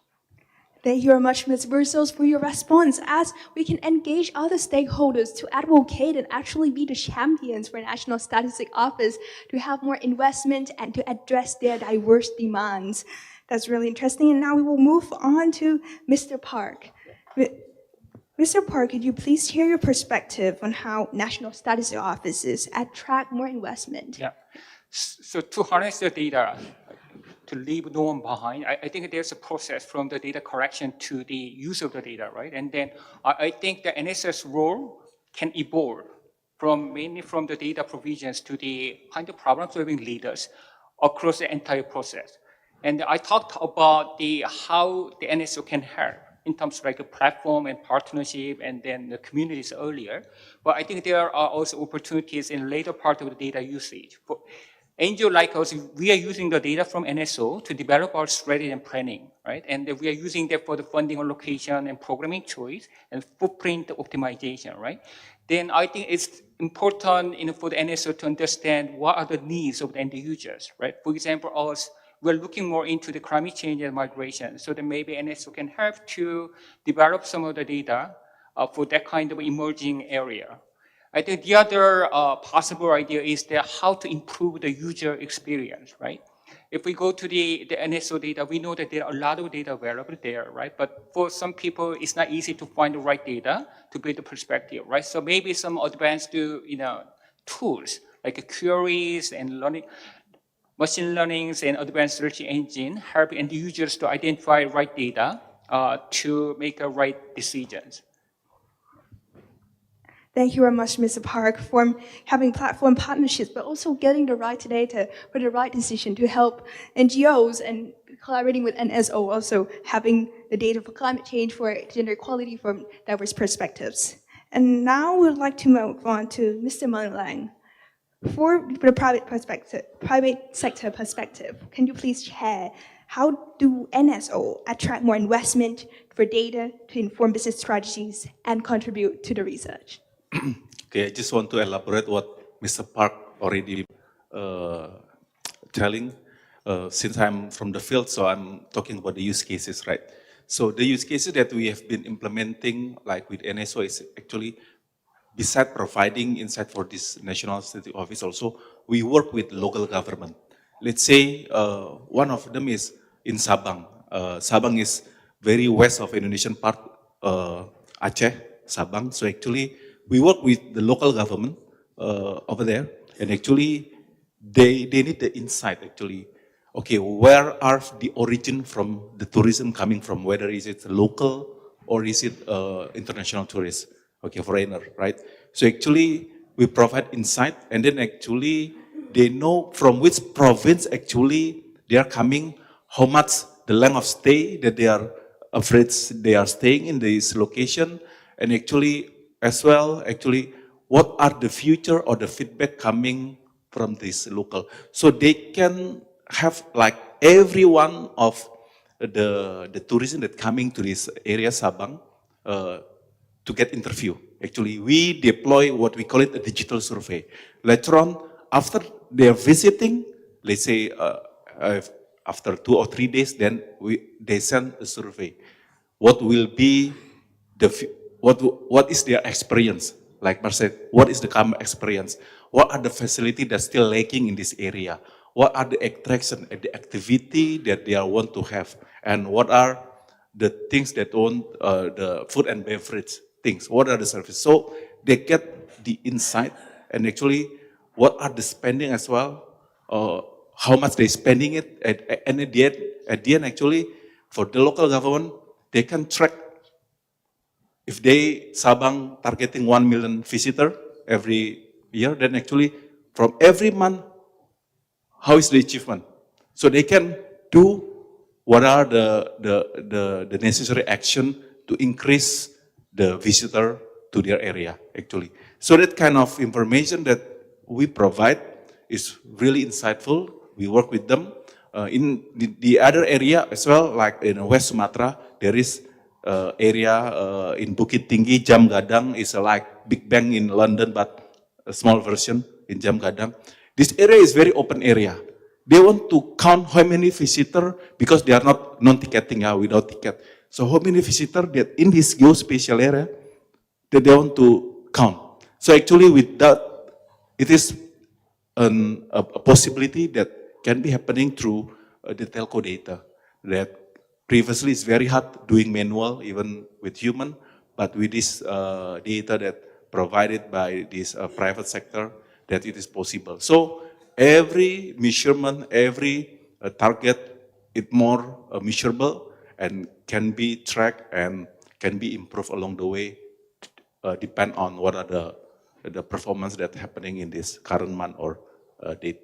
Yeah, I think that's some of the example that we are already implementing in Indonesia. Thank you. Thank you, Mr. Manilang, for sharing your perspective on a very practical example of how data, non-traditional data, and then mobile phone data, and then how we can have a granular data that can create more insights and statistics to the place that we cannot find the data themselves. And now let us move on to hear from Ms. Fu. From your perspective, what can National Statistics Office do to attract more investment for data to inform business strategies and to contribute to research? Thank you. Yeah, we need more data, we need more resources, but we also need more efficient use of the resources we have. First, we need to really enhance the value of data we generate by sharing it properly. Second is that we need to demonstrate that we can indeed respond to the new policy need for data through innovation and collaboration with different stakeholders. For example, yesterday, the DES mentioned that 3 priorities for data that we need. Data for demographic transition, data for digital transformation, and data for climate change. My colleague reminded me to understand transition, change, and transformation. We need information to allow us to really track the evolution. And this requires different kind of data. One is the longitudinal type of data most countries don't have. Could we indeed invest in generating new measurement and new data in this regard? This is only one example of how we demonstrate our relevance. But in terms of data sharing, it's very important that we share data of the quality needed and with the information, the metadata required. So our data would be interoperable and accessed and AI ready. Yesterday at the management seminar discussions, we mentioned to amplify the value of our data. We increasingly rely on third-party big tech companies' redistribution of our data. While their AI applications might have done part of the job, there are also embedded deficiencies. Part of that deficiency is because we don't share our data with the right metadata quality embedded in how they could read in to their AI application. So there's a whole need for us to make sure that we have the right standard, the right tools, and the innovative approaches to allow us to really amplify and increase the value of data we generate. Therefore, there will be incentives for more investment in the data we can provide. And here I want to really stress that this is no better time now than working with the bank to help invest in the country data systems. Just in the last 4 years, there's already $1.9 billion of lending and grant committed to support improvement in statistical system in low and lower middle income countries. At the same time, there's $2.4 billion committed or invested in helping countries to improve their digital public infrastructure. I think for the 1.9 million, only 700 has been dispersed. So there's still money that not yet fully allocated. That requires us to work with countries to understand the real priority of investment so that we can help countries' statistical system to make use of those resources, but also more importantly, to use UI and new technology to improve the efficiency of our data processes so that we can make better use of the available resources. Thank you very much, Ms. Fu, for your great insights on how we can also, national statistics offices can collaborate with the bank to get data that can amplify the voice, the value of the data that we collected, and then using to enhance efficiency and maximizing our resources in national statistic offices. And then it's a great round that we can hear from all our stakeholders, from academia, civil society, NGO, private sectors, and also the developing partners on how actually all of us, our stakeholders, and all of us will attract more investment for National Statistics Office, how we can better our lives together. And now we will turn on to the next round of exciting questions on the contribution. This is the time that we will ask about what would you be your recommendation to the head of National Statistics Office that we're looking forward to engage stakeholders beyond government. So first we will start this round with Mr. Park. What one suggestion would you make to National Statistics Office who is looking to engage stakeholders beyond government? Thanks. Maybe because World Vision is NGO focusing on children, I think there is a huge opportunity to engage with the young generation, right? We are living in a world where people are getting information from social medias, and sometimes our young generation, they are using those data without validation, right, to build their perspective and for their decision making. And I think the NSO can play a critical role to help them, young generation, to understand the importance of the data and how to use data for their decision making. Let me give you some example because I'm from Korea. I saw that like Korea's statistics office, they're doing student poster competition. And I know this because my own son participated in the competition 2 years ago. And I could see that how he learned to use the data, and then with the data, how to amplify the voice for our own society, for the climate change action, right? So I'm pretty sure other countries have similar initiatives, but I think this kind of initiative will help our young generation to use the data for their decision making. So again, in summary, I strongly believe that NSO can play a critical role to grow and develop our future leaders for each country. Thank you, Mr. Park, for your response. And it's really important to equip the children and the youth of our generation as well to understand the data we get from social media, from every single day, from the news. Are they accountable? Are they reliable? Are they trustworthy? And how we can amplify the voices and use data-driven decision-making at every single stage of our development, at every single industry, to learn better of how we can maximize our production, uplift people's lives. And next we will hear from Mr. Manulang. As a private sector, what one suggestion would you make to the head of National Statistics Office who is looking to engage stakeholders beyond government? I think the head of NSO should understand where this private sector sit, right? Yeah, put yourself in their shoes because we are commercial organization, right? So we do something good, but not everything like CSR, but it's a philanthropy, right? Right. So at least we can cover our costs. Like it's good that, of course, it is good we help our country, like Telkomsel. Our profit or commercial is currently coming from the private sector, but at least for government, it is like something better cost, because I said previously we produce 50 petabytes data per day, right? 1 trillion transaction. When you store it, you incur some cost to it, right? And then you requested some sandbox to it, right? You have a compute power, you have processing memory, then it is not for free, right? Every time you process the data with that kind of huge information, if you take a look on whatever cloud hyperscale, Google, AWS, then there are costs associated with it, right? So somebody has to bear the cost, but that's why we have to sit down together and then really, because the data is there, then actually not only data, how we make use of it, what are the proper technology as well, because if you are not correctly selecting the appropriate, then your cost will be higher.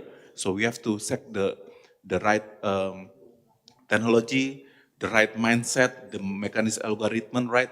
Because AI, ML to be incorporated, and of course not to forget, everything that we do is privacy by design, right? So how we anonymize the data, we are not leaking, as PII, right? So every information is really within the corridor of law and our regulation. So we have to really sit down together, understand, and then to work it out. And then, of course, there are some benefit. We are working also with the UNOPS. It's a pro bono project for DISA, disaster management.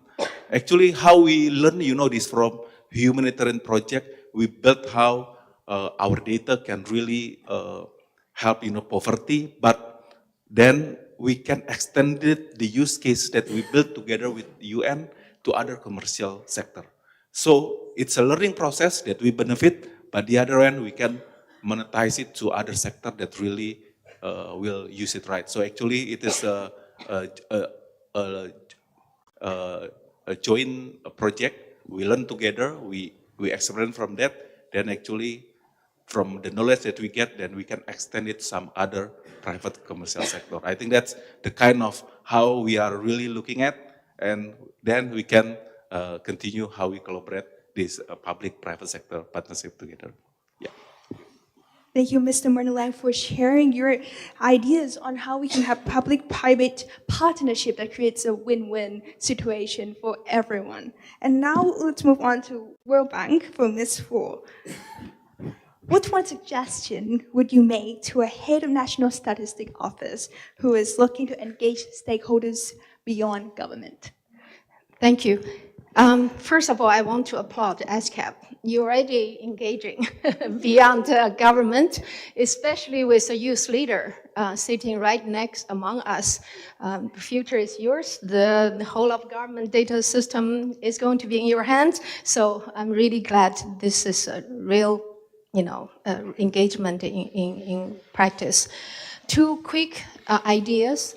One is by supporting, together with UN agencies, Power Our Data initiative, we support countries to national statistical agencies to engage with other data stakeholders in the countries, including academia, civil societies, and the private sectors, for us to really help a country and us to fully understand what to be the investment priorities in countries. I think that engagement itself will help also shape up how we will further adapt our financing and technical support models to support countries, particularly in terms of fostering that engagement and integrated data relationship. Second is that we, along with 12 other international development agencies from IMF, regional development banks, OECDs, and UNDPs, and so on and so forth, have been developing a development data partnership with now more than 30-some private companies through harmonized master legal agreement and secured IT platform to see what kind of data that we can access that pro bono shared by private companies.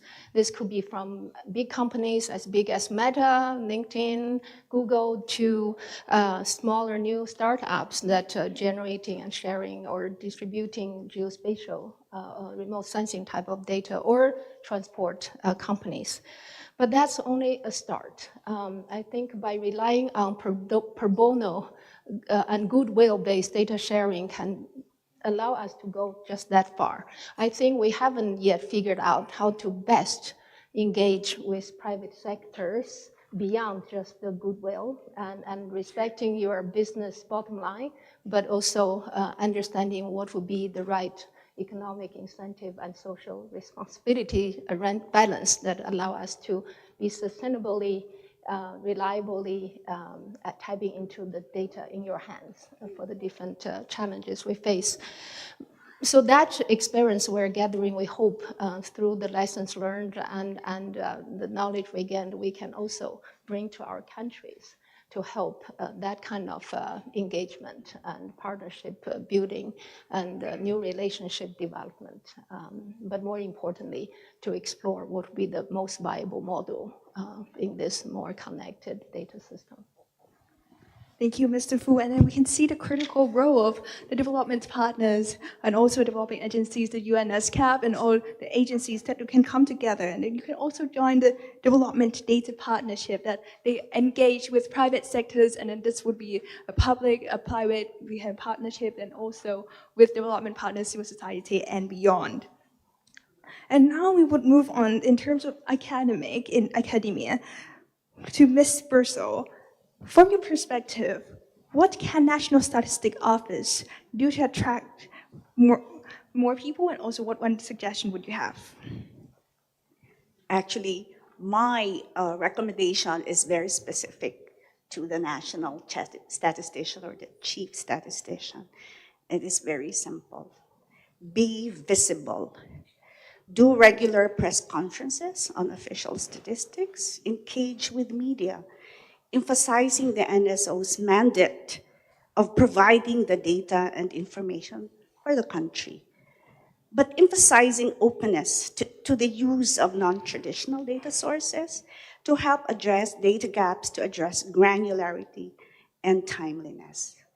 Participate in forums with private sector, academia, CSOs, the youth, especially sectoral forums, education, health, labor, migration, disaster, climate change, women. However, this advice is a double-edged sword. When you become visible, you are prone to more demands and attacks at credibility of official statistics. So you have to be prepared as well on how to communicate and engage well. Also, I would like to mention that national statisticians should be able to say no without offending. Not all of the data demands of the country can be provided by the Statistics Office. For example, the one mentioned by Hashan on longitudinal data.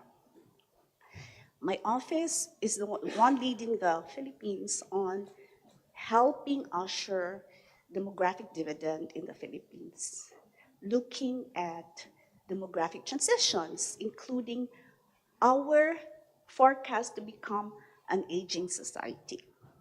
So there is a need for us to have longitudinal data, and we are not asking the Philippine Statistics Authority to provide it because that's not, for me, part of their mandate.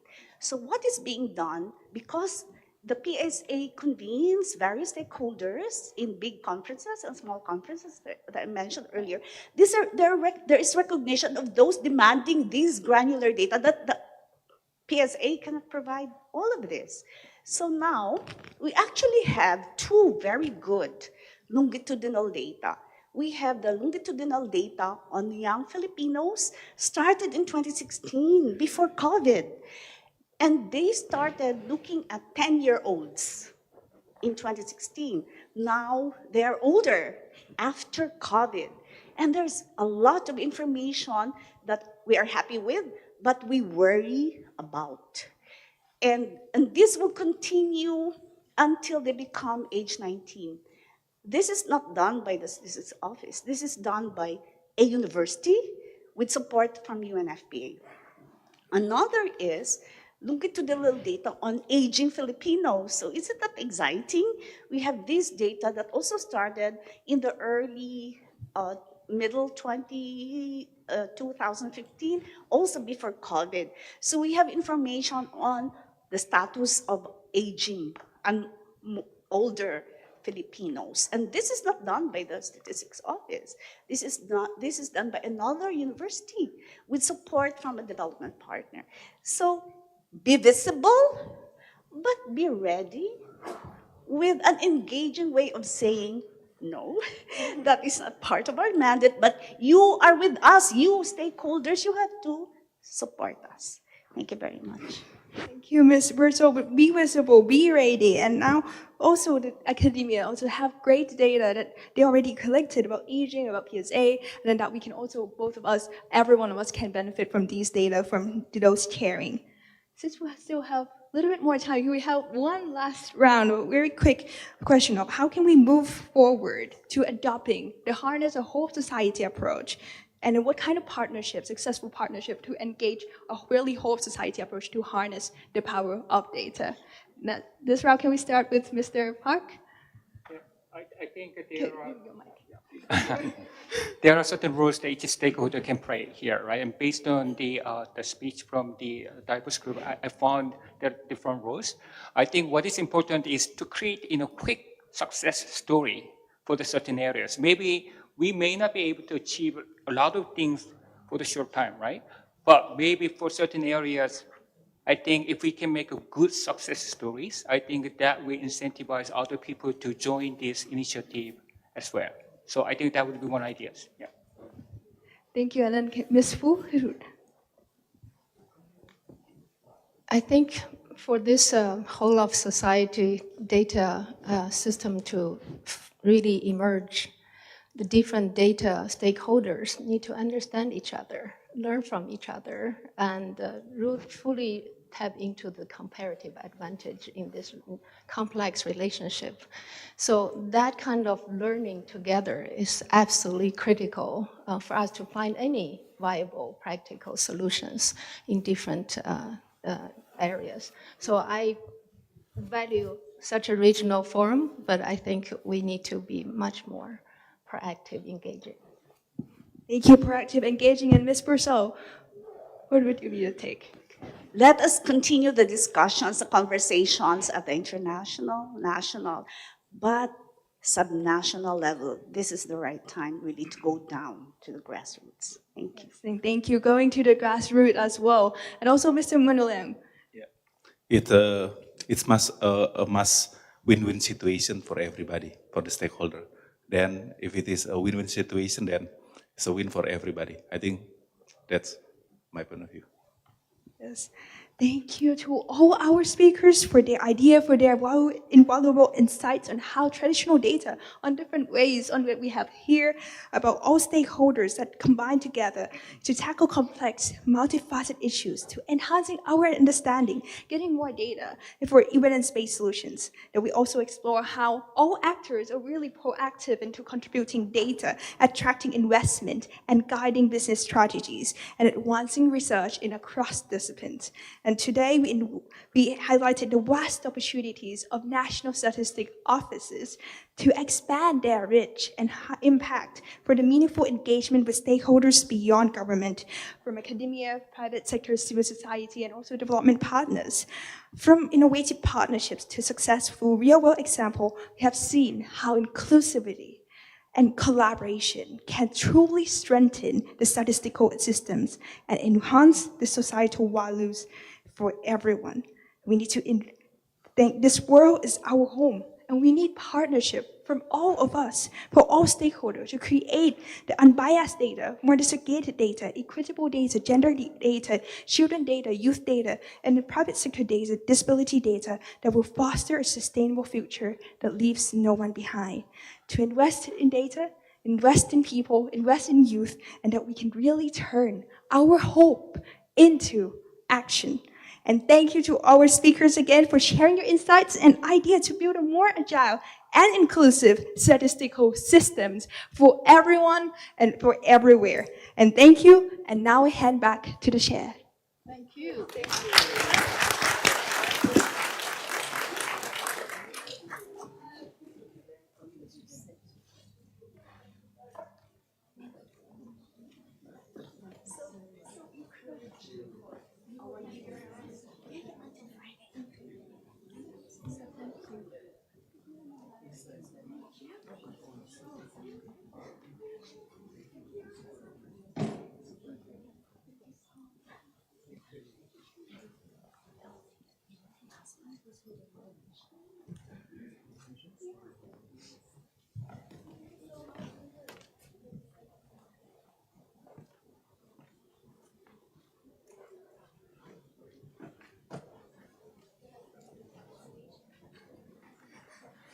Right.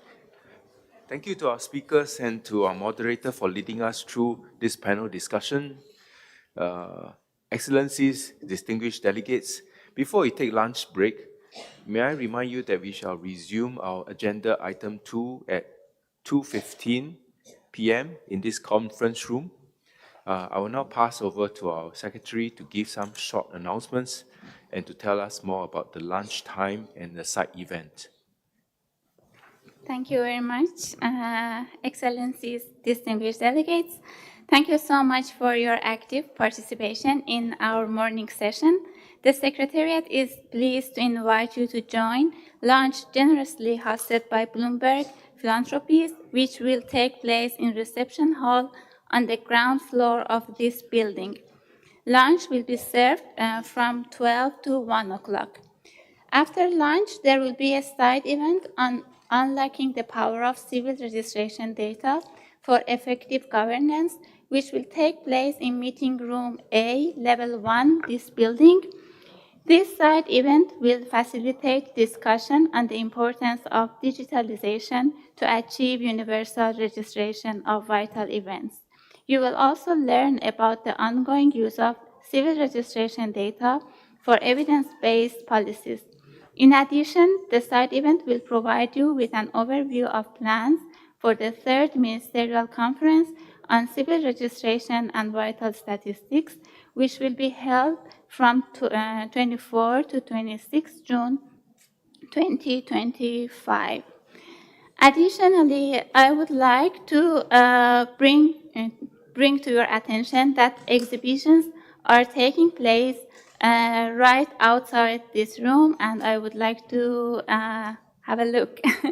We have exhibitions from Asian Development Bank, UNODC Costa Center of Excellence, Paris 21, BPS Statistics Indonesia, National Statistics Office of Thailand, and CIS Stat, which is the Interstate Statistical Committee of the Commonwealth of Independent States, and also Office for National Statistics UK.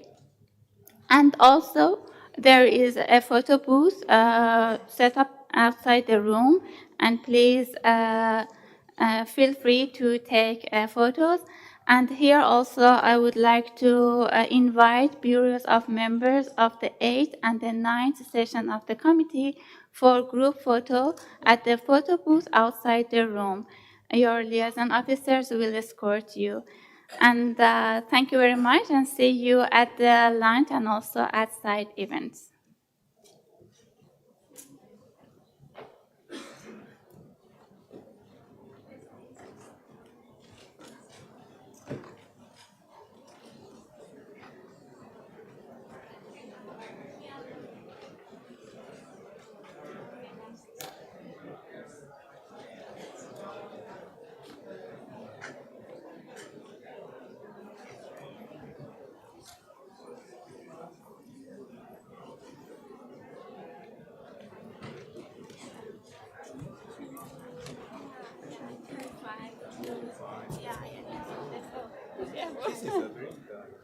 Yeah, it's